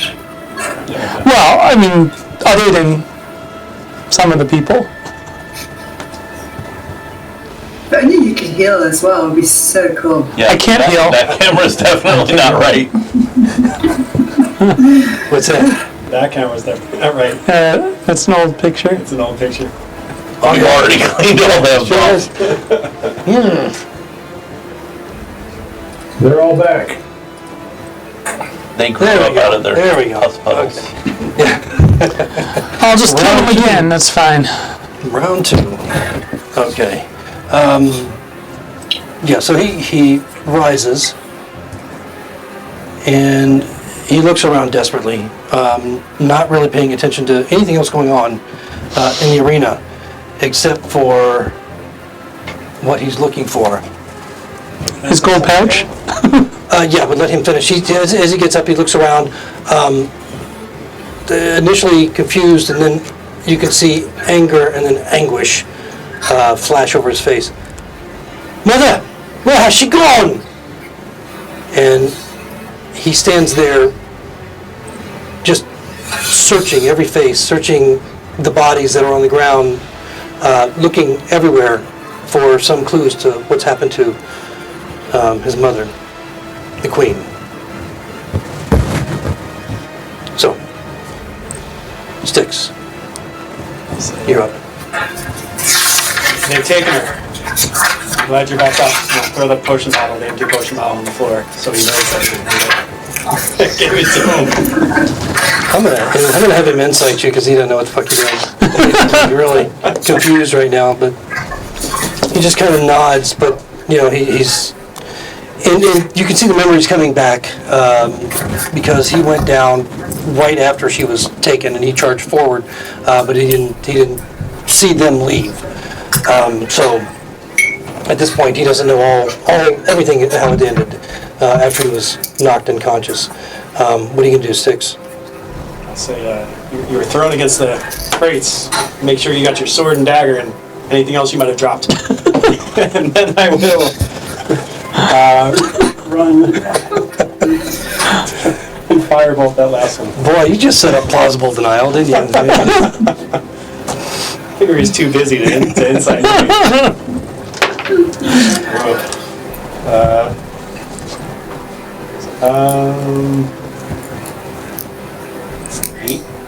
8?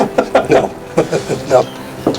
I don't think I've hit one guy yet. I think you've had some crap rolls. I hit a purse though. You did. Join that up, brother. So we have the one new Primo that survived, and we have Hildy and Nim. It's going to attempt to bite Hildy. This is focused completely on Nim. Doesn't even care that the other new Primo are That's gone not to nice. goo. And 17. 17. Look, hang on, let me. Yes, that will hit. 17. For 5 points of piercing damage as he bites into you, drawing a bit of blood and putting another hole in the skirt that you're wearing, as tall as you are, that, it's another opportunity for a patch. Luckily, Hildy had exactly 5 points left. So. So did she just get reduced to 0? Yes. Okay, so she collapses on the ground unconscious. And that's it for him. That's the only guy we got left. I see. So that's going to bring up Nim. Turn your guy. So Nim is Only going though, that's to Nihilus. search Nyla some more. Okay, make another investigation. 14.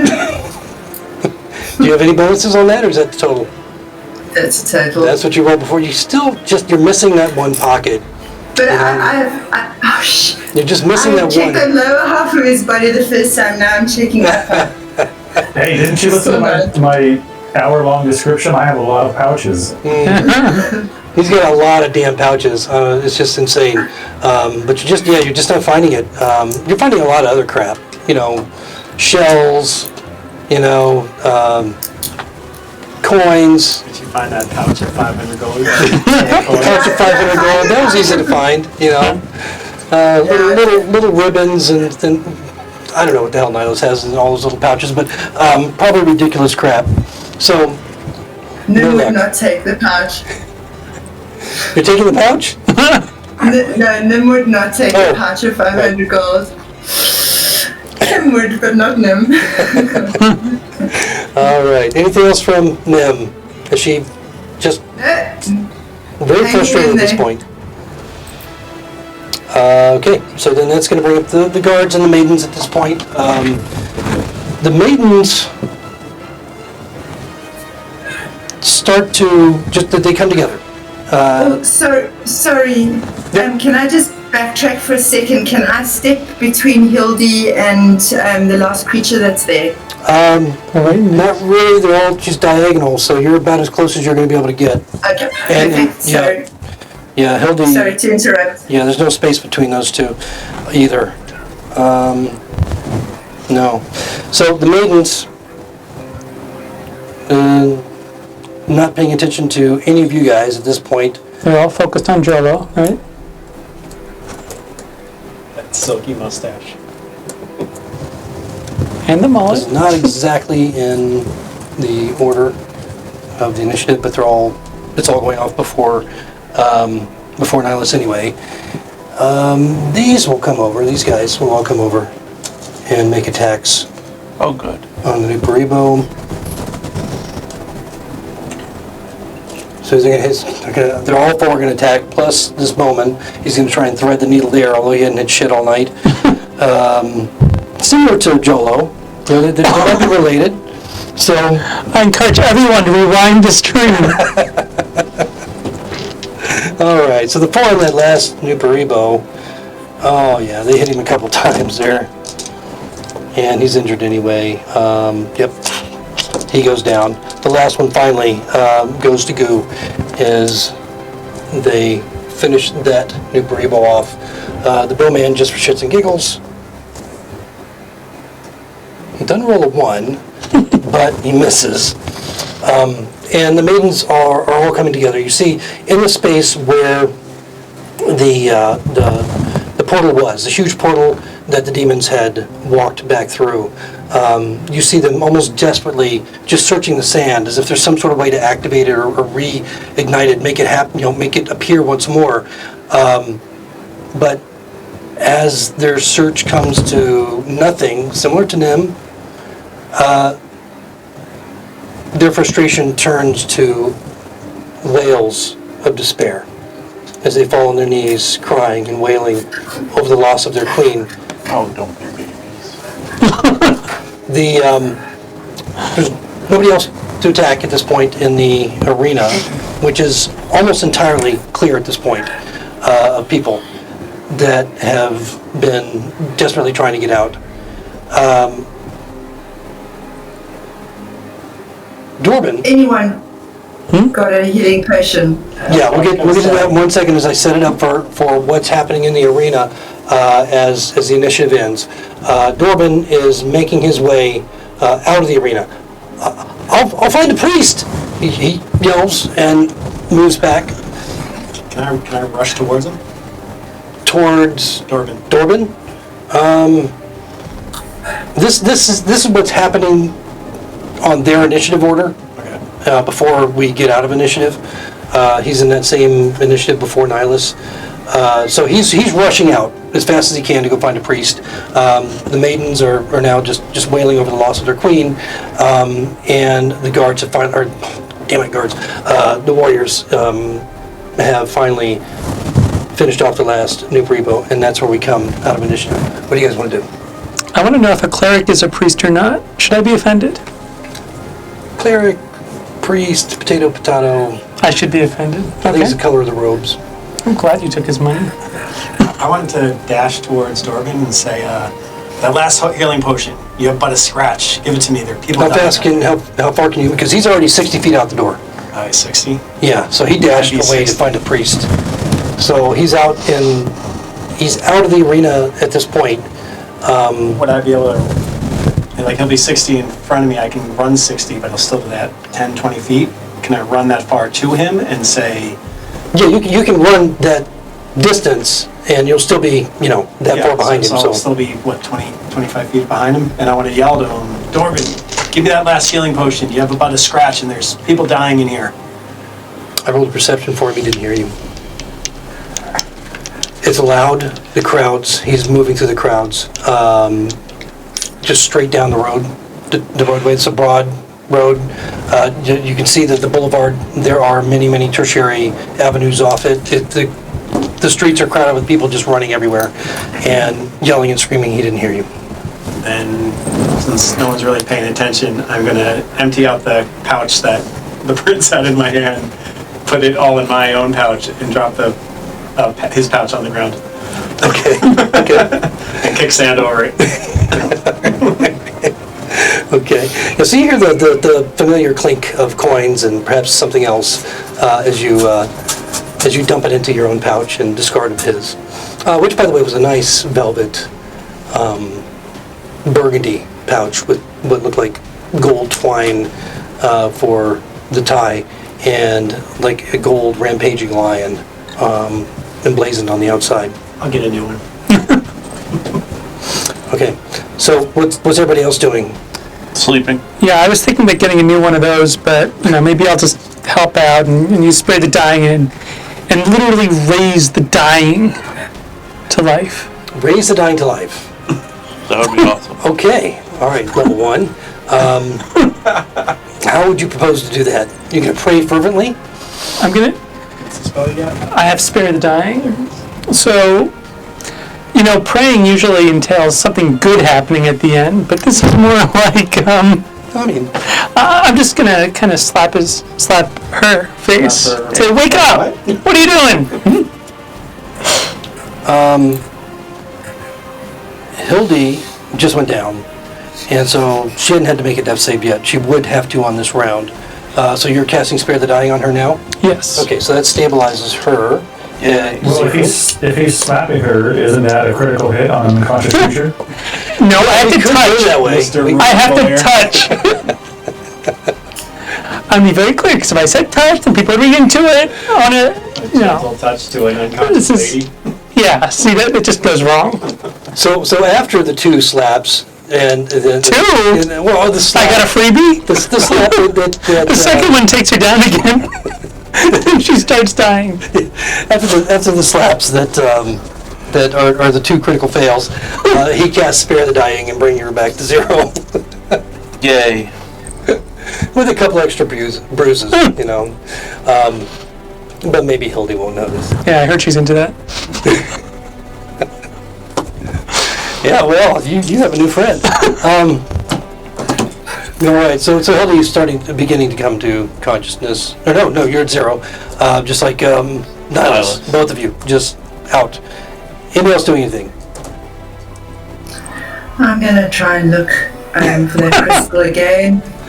Third time lucky, maybe. I'll give you advantage on this, since you have pretty much rifled through his entire body at this point.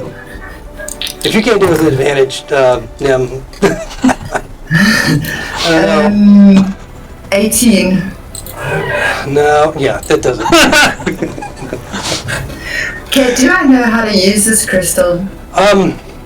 You're a Sylvan Elf, and so you have some familiarity with magic, and it's not a foreign concept to you. The Emerald Isle, the Sylvan Kingdom where you come from, you see a lot of magic all the time. You're probably familiar with how to use gems, or at least how you've seen other people use them, but let's roll a history check just to be sure. I'm pretty sure my history's not too bad. Sure. And these last words. A 15. That's good enough. You know enough in your training with the Order that similar to scrolls, whereas an arcanist or a mage or wizard would have to actually read the arcane writing on a scroll. They have to concentrate and cast it from the scroll. You're doing essentially the same thing with the gem. You're concentrating and focusing on the gem and willing it to do what it has been designed to do, release the magic. You know that it'll destroy the gem once you do it. It's a one-use thing. So, Can I take a look to see if there's a priest or anything coming or dwarvens coming back, anything like that? yeah, as you look around, you just see who's in there right now. Nobody's come back in yet. Yeah. It's just, you know. I'm going to use the crystal. Okay. Okay. So, Nim, as you concentrate on this amber, yellowish, glowing gem, knowing that it's a healing gem because you were told that's what it was, releasing its magic, you watch as this kind of, you feel kind of a tickling sensation in your hands, and then almost a force being released. It's the first time you've ever used a gem, releasing a gem's magic in this way. And as it does so, your hands just kind of fly apart, and you watch the dust particles of the gem still illuminating, but then just winking out before they even hit the sand. But almost a concussive wave of divine energy that explodes off from you as the epicenter, where you were holding the gem. And everyone within 60 feet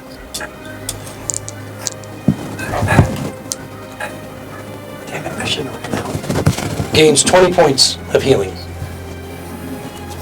immediately. Sure. So that concussive wave of divine energy that you don't really feel. I mean, you feel it like internally, but you don't really feel physically. As it washes over you, and all those within 60 feet receiving the healing, and Nihilus begins to, his eyes begin to flutter open, and he comes to consciousness. I'm going to just kneel down to Nihilus and say, Tosh, I'm sorry I used your crystal, but you were down. My crystal? What crystal? The healing crystal. Nihilus is going to reach into his pouch and realize it's not there.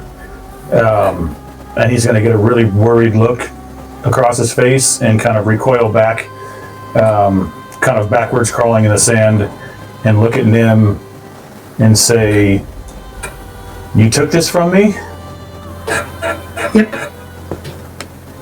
Did you take anything else? I didn't touch anything else. I did look through all your pockets though. You got about 30 buckles and buttons that are like open, and you know. He's going to pat himself down and kind of feel around all his different little pouches and bags. And he's just going to get an extremely distraught, worried, and what's the word? Like betrayed look on his face, and he's going to kind of get to his feet and take a few steps back. Those damn rogues. Yeah. Okay. Anybody else doing anything? I don't think so. So as you guys, Hildy is still unconscious. What? Were you within 60 feet? Yeah. Okay, so I'm on top of Nihilus. okay, got it. Yep, you are. I'm looking at the battle map, thinking you're way over on the other side. Okay, so yeah, so all of you are conscious now, and brushing yourself off, Hildy, you realize you got a nice big old rip in your skirt that you didn't have before. Just the right size for one of your patches that I'm sure you have many of. You see the young knight pounding around in the sand over next to the maidens who are just, again, still distraught and wailing, crying, sobbing over the loss of their queen. He doesn't go up to them and attempt to interact with them in any way. He seems to be just stomping in circles, upset, not sure what to do, before he finally just collapses into the sand and he's just got his head in his hands. It doesn't look like he's crying or sobbing. It just looks like he doesn't know what to do. As the demons are gone, all the smaller ones have been destroyed. The goo just disappearing into the sand, and there's nowhere for him to go to follow.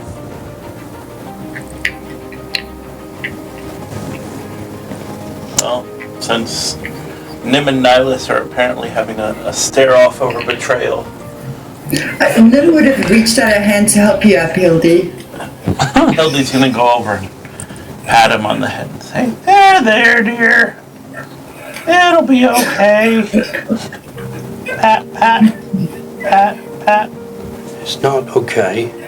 Well, not now, but it will be. It won't be, not until... There was no better woman in Plethwy. You don't understand what this will mean to our kingdom. My father will move heaven and earth to find her. Well, It's that's rotten when to it you. will get better. Or it will get much worse. Well, look on the bright side. How many I said there's one permutations? time in my life that I'm not certain there is a bright side. Who are you? Oh, my name is Hildy. She'll hug him. He just kind of takes it, just not to be rude. Thank you. Stand up, dear. Stand up. He seemingly still very distraught, obviously. He reluctantly stands. There, feel better? No, Oh, no. never mind then. He looks over at the maidens. They may not survive this. They were everything to her. She was everything to me. Maybe if we helped figure out what happened, the maidens could come with us. What? Just I thinking can't out hear there. you over here. I'm just thinking to myself out loud. But I guess no one's listening. Can I walk over and, sure. and join this club? I'm not even that far away. What are you talking about? You're like 20 feet. Yeah, you walk over and you see Hildy speaking with this young man. Theoretically, I could have used thaumaturgy and just talked a little louder, but sure, yes. So I'd like to ask I'll ask the prince, as a matter of fact, do you have any clues as to where these demon spawn may have come from? Where they've come from. Oh yes, I'm quite certain of where they've come from. Where they've gone. This I don't know.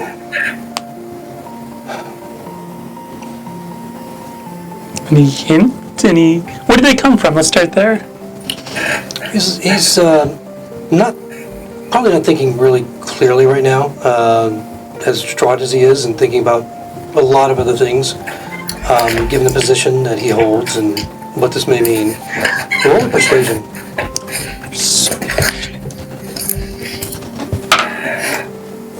Natural Nice. 20. Wow. That's how cleric priests do it. Is that Well, talk is. about redemption. Redemption from my multiple kills. I think I got like 7 of them in the arena. We look at him in fractions. 7 firsts. Yeah, so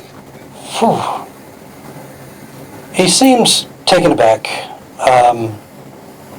And although Hildy had done a lot in her own way to try and comfort him, Yeah, don't do that Seems like- again.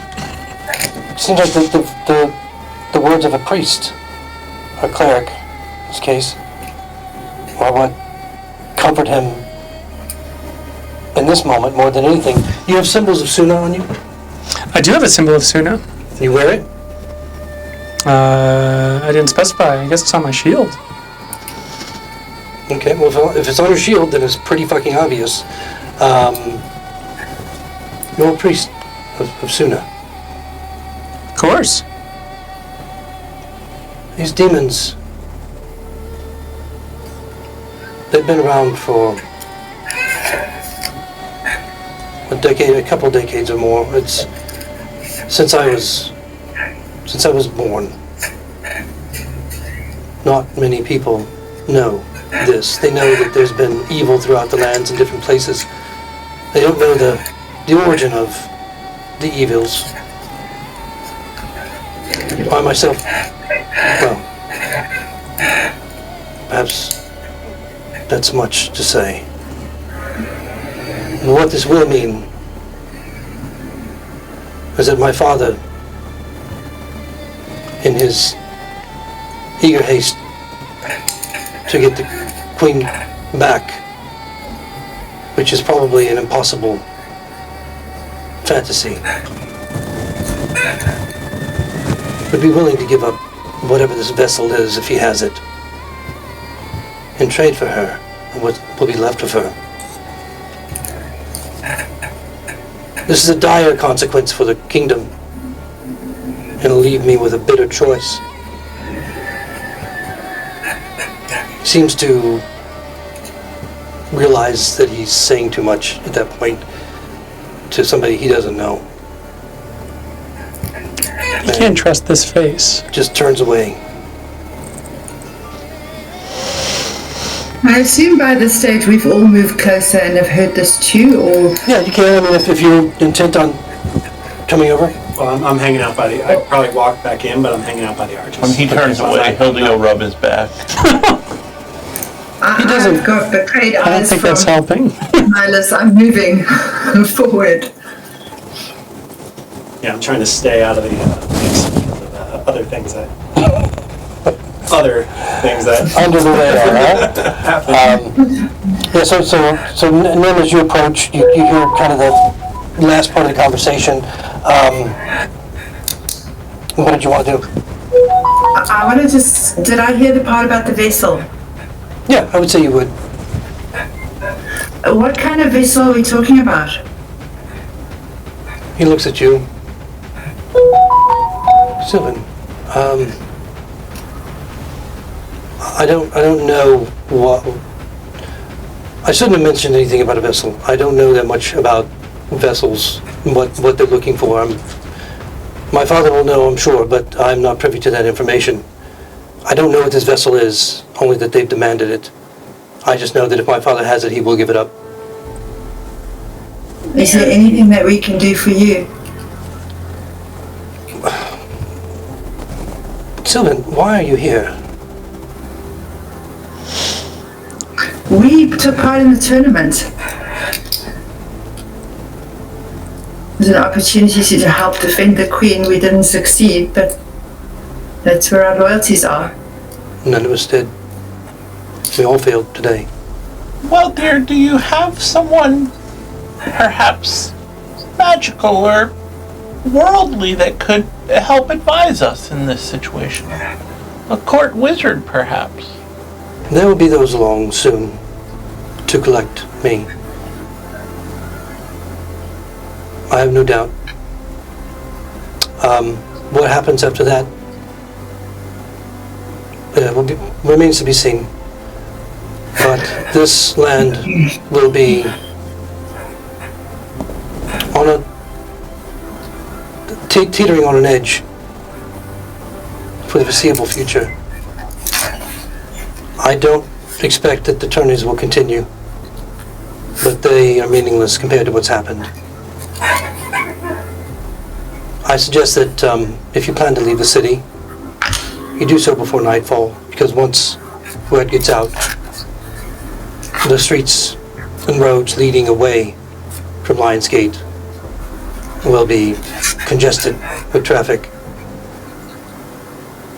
People leaving in a panic, no doubt.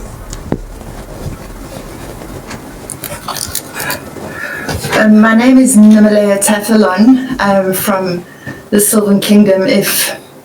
If our roads cross again, let us know if there's something we can do. But we'll keep an eye out for things.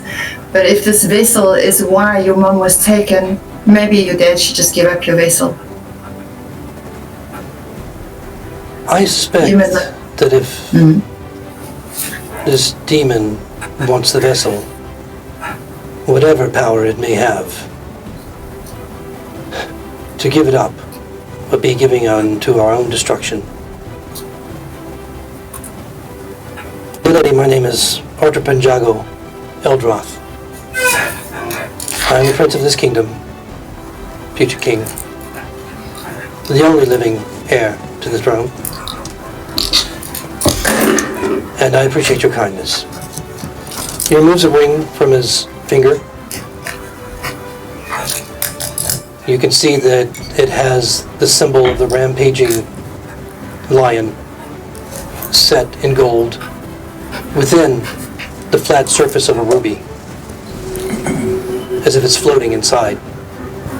The ring itself is quite large and it's gold, encrusted with gold and small diamonds. And he hands it to you. If you find yourself in need, and I'm nearby, send this. I'll do what I can to help. Thank you, Prince Arthur. And best of luck. I hope you get your mum back. About the time you hear thundering hooves pounding the ground, and a commanding voice shouts for the crowd outside, "Make way! Make way! Move aside!" Seconds before, 24 mounted temple knights charge into the arena. Followed closely behind them are several priests and doormen. At the lead, an older man in full plate mail and long white gold French cloak trailing behind, quickly dismounts and stops over to young Arthur. "Are you okay?" he demands. Arthur nods. "I am, Uncle. Where's the Queen?" Arthur looks at the man meaningfully, and it's as if some message passes between them unspoken. But what he does say, the demons took her. The old knight, his complexion just pales, but he recovers quickly. "I'll take you to your father now. You can tell us everything then." Arthur nods, and the two of them begin to walk back toward the horses. The rest of the knights that came in with them have moved throughout the arena. The priests, clerics, healers that have come with them are checking to see who's living and who's not. Healing injured warriors. None of them going near the maidens of Suna, who continue to cry and wail. Together, the three of them, unconsolable. Dwarven, just shock and excitement almost on his face, at the same time, looking at the prince walking away from your group, gathered around him, as they head over to the horses and mount up. "This is tragic. I have no doubt the king will close the tourney after this. What will you do next?" Nim dear, perhaps we should take the prince's advice and leave before things get too bad. Yeah, I was just starting to think about that as well. We should potentially get out of the city. We could run ahead and maybe ingratiate ourselves with the prince and meet with the king. We could unmute ourselves and then speak again. I'm not on mute. No, Nihilus. Yeah. Oh, nice. I'm sorry, I was talking to my kid. I don't think we're going to get much more from the prince. You can try and talk to the king. I doubt the king would be willing to accept an audience with us right now, dear. Yeah, we aren't really what you call top of the line citizens. We are undefeated champion. Well, most of us are undefeated champions. Nobility. Actually, I'm the only. Well, you two, I guess. The nobility doesn't really look highly upon us commoners. I've got gold robes. Sandalwood. I'm gonna look you up and down and go. You go right ahead. Oh, I've got the gel on my clothing, don't I? Nihilus, Oh, dear, you're we're not covered going to in listen Yeah. to the priest. Do you think we should leave? It seems there's two paths before us now. We can either take up the journey that the fat man gave us to the Dormons to seek out the blood of the forgotten king, or we can see what we can find out about these demons and try to set our focus on recovering the queen, if that's even possible. This city's going to be amidst the chaos. There's going to be stuff going on here that we probably don't want to get involved with. Plus, those demons are pretty tough. I say we head to the Dormonts, get out of town, and we can come back and see what's turned over then. Maybe the fat man can give us some clues when we get back? There was also the matter of him killing us if we didn't help him. Well, I mean, he only really threatened this one guy over here, right? No, dear, he said we wouldn't wake up. Oh, I thought that was a euphemism. Okay. Well, I don't like working for a man that threatens me. I've worked for guys like him before, and I'd rather not piss him off any more than he already would be. So it sounds like we got a plan. To the Dormonts? I don't think the Temple Knights and the wizards and whatever access the king has can get is going to be any more than we can do. Will be a lot more than we can do, so we might as well go. I think they've got everything under control here as much as possible. By now, the prince and the older knight that he identified as his uncle have ridden out of the arena into the crowds, followed by a couple of the temple knights, but the rest have stayed behind to deal with the mess that has occurred in this arena. You can hear bells are beginning to ring loudly. They have nothing to do with Jolom, as bells in temples and cathedrals and towers throughout the city near the arena, and then going out further and further and further in this massive city are tolling loudly. And just from being growing up in this world, that that's warning bells, and that means danger, and that means for people to get out of the streets and take cover and clear the way for whatever military operations need to take place, etc., etc. So it's a pretty significant thing that happens. It means something very significant when it happens. It's not something that they would do lightly, obviously, and this is no light event. Dorbin's standing there with you, just kind of been listening in on your talk. And why would you want to go to the Dormonts?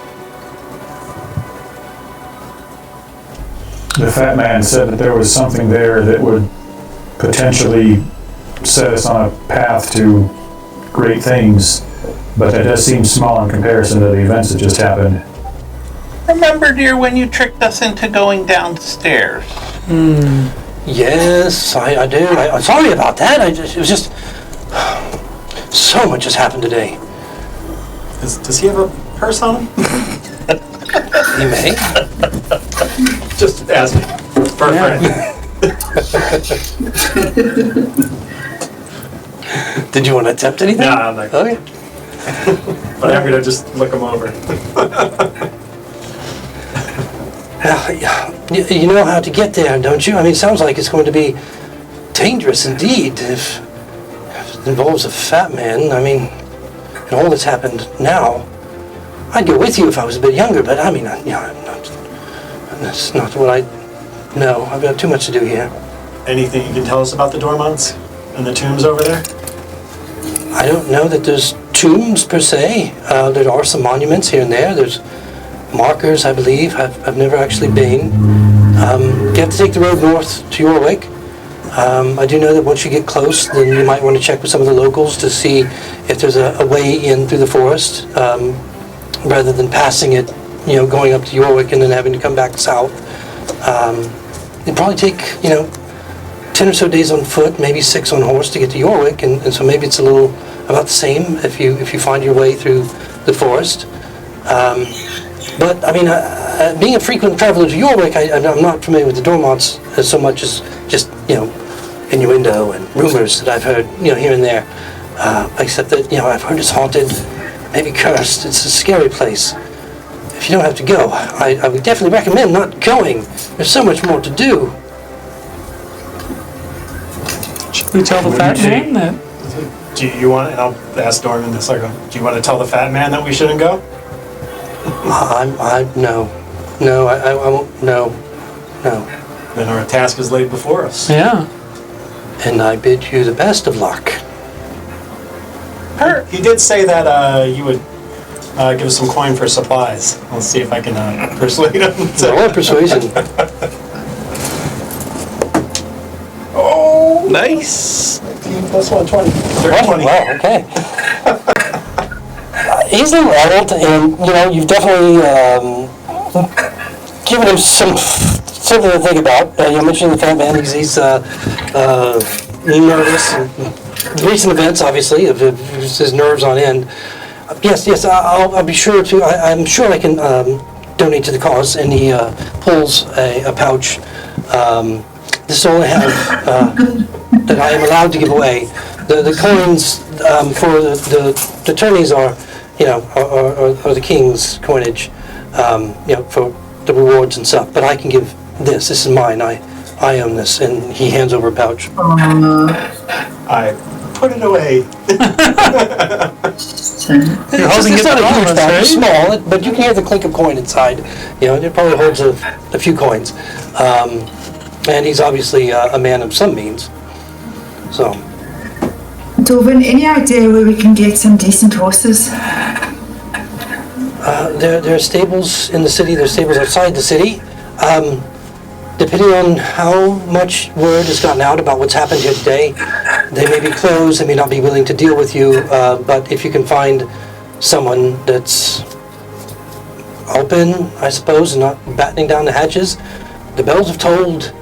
And everyone will be shutting down. You're best to get out of the city and maybe find one of the stables or stable areas nearby, just outside of Lionsgate. Thank you. We should get going. Sorry, Dorvin, you mentioned that there was other stuff you thought was more important to be doing. What are you going to be doing? He just has this incredulous look on his face as he looks around the arena at the dead bodies, what's left of the oozing gel that's dissipating into the sand, leaving this massive red splotch, where they fell, each one of them still staining the ground. I've whatever His Majesty needs, and look, the arena needs me. This is my life.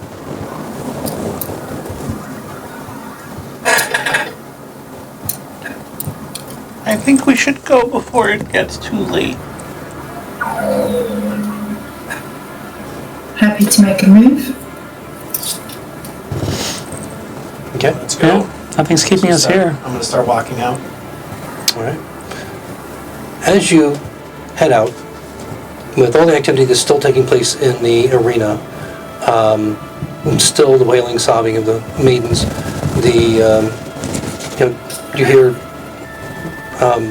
the ringmaster just kind of muttering to himself as he bids you good day and just almost distractedly doesn't even know where to start, just muttering to himself about all that needs to be done, and just this incredulous look, at unbelievable look on his face, and like this could not be happening in his arena. This could not have happened on today of all days. The stands are clear at this point, and you can hear the loud noise of the crowds moving in the streets. Some screams and yells. There's obviously some panic and some desperation that's taken hold for those who are familiar somewhat with what's happened in the arena as word spreads. And the clink of barring the call of the marshaled voices that are that have come out into the streets, the Temple Knights and military of Lionsgate, Lyonesse proper, trying to gain some order on the situation. Everybody roll a perception.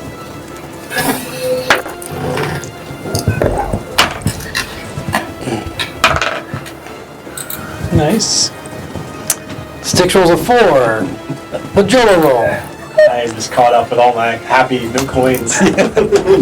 Just out of curiosity, will you make me roll a d30 for a perception check? No. Yeah, I think you rolled lower than me. I listened a little too hard this time. 13. 13. Okay, Nim.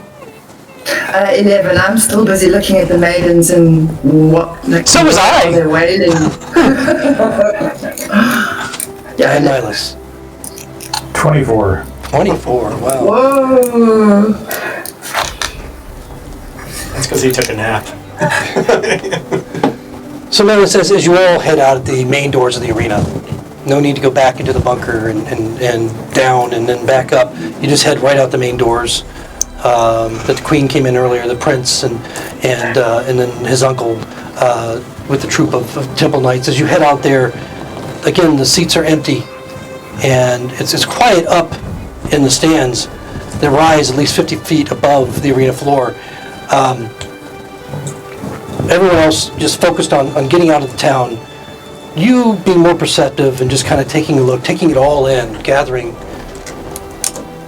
remembering, committing it to memory, everything that's happened here today. You spy a lone figure sitting in the stands, surrounded by nobody, just by himself, sitting there, rotund, heavy. It's the fat man. And as you look over in his direction, you see him stand. And you note that his face is red and streaked with tears. And the cloak he's wearing, he grabs the side of it and pulls it up. But just before he pulls it around, you see he's making this jerking motion. He nods to you and then completes the move. Smoke.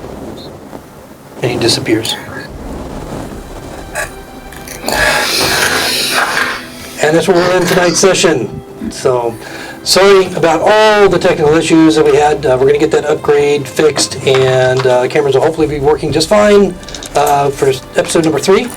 And with the party finally, presumably, getting out of Lyonesse, or Lionsgate anyway, escaping the devastation, surviving this desperate tug of war with the demons, and see where their path leads them to next. Thank you very much. See you next week. Oh man, that was nuts.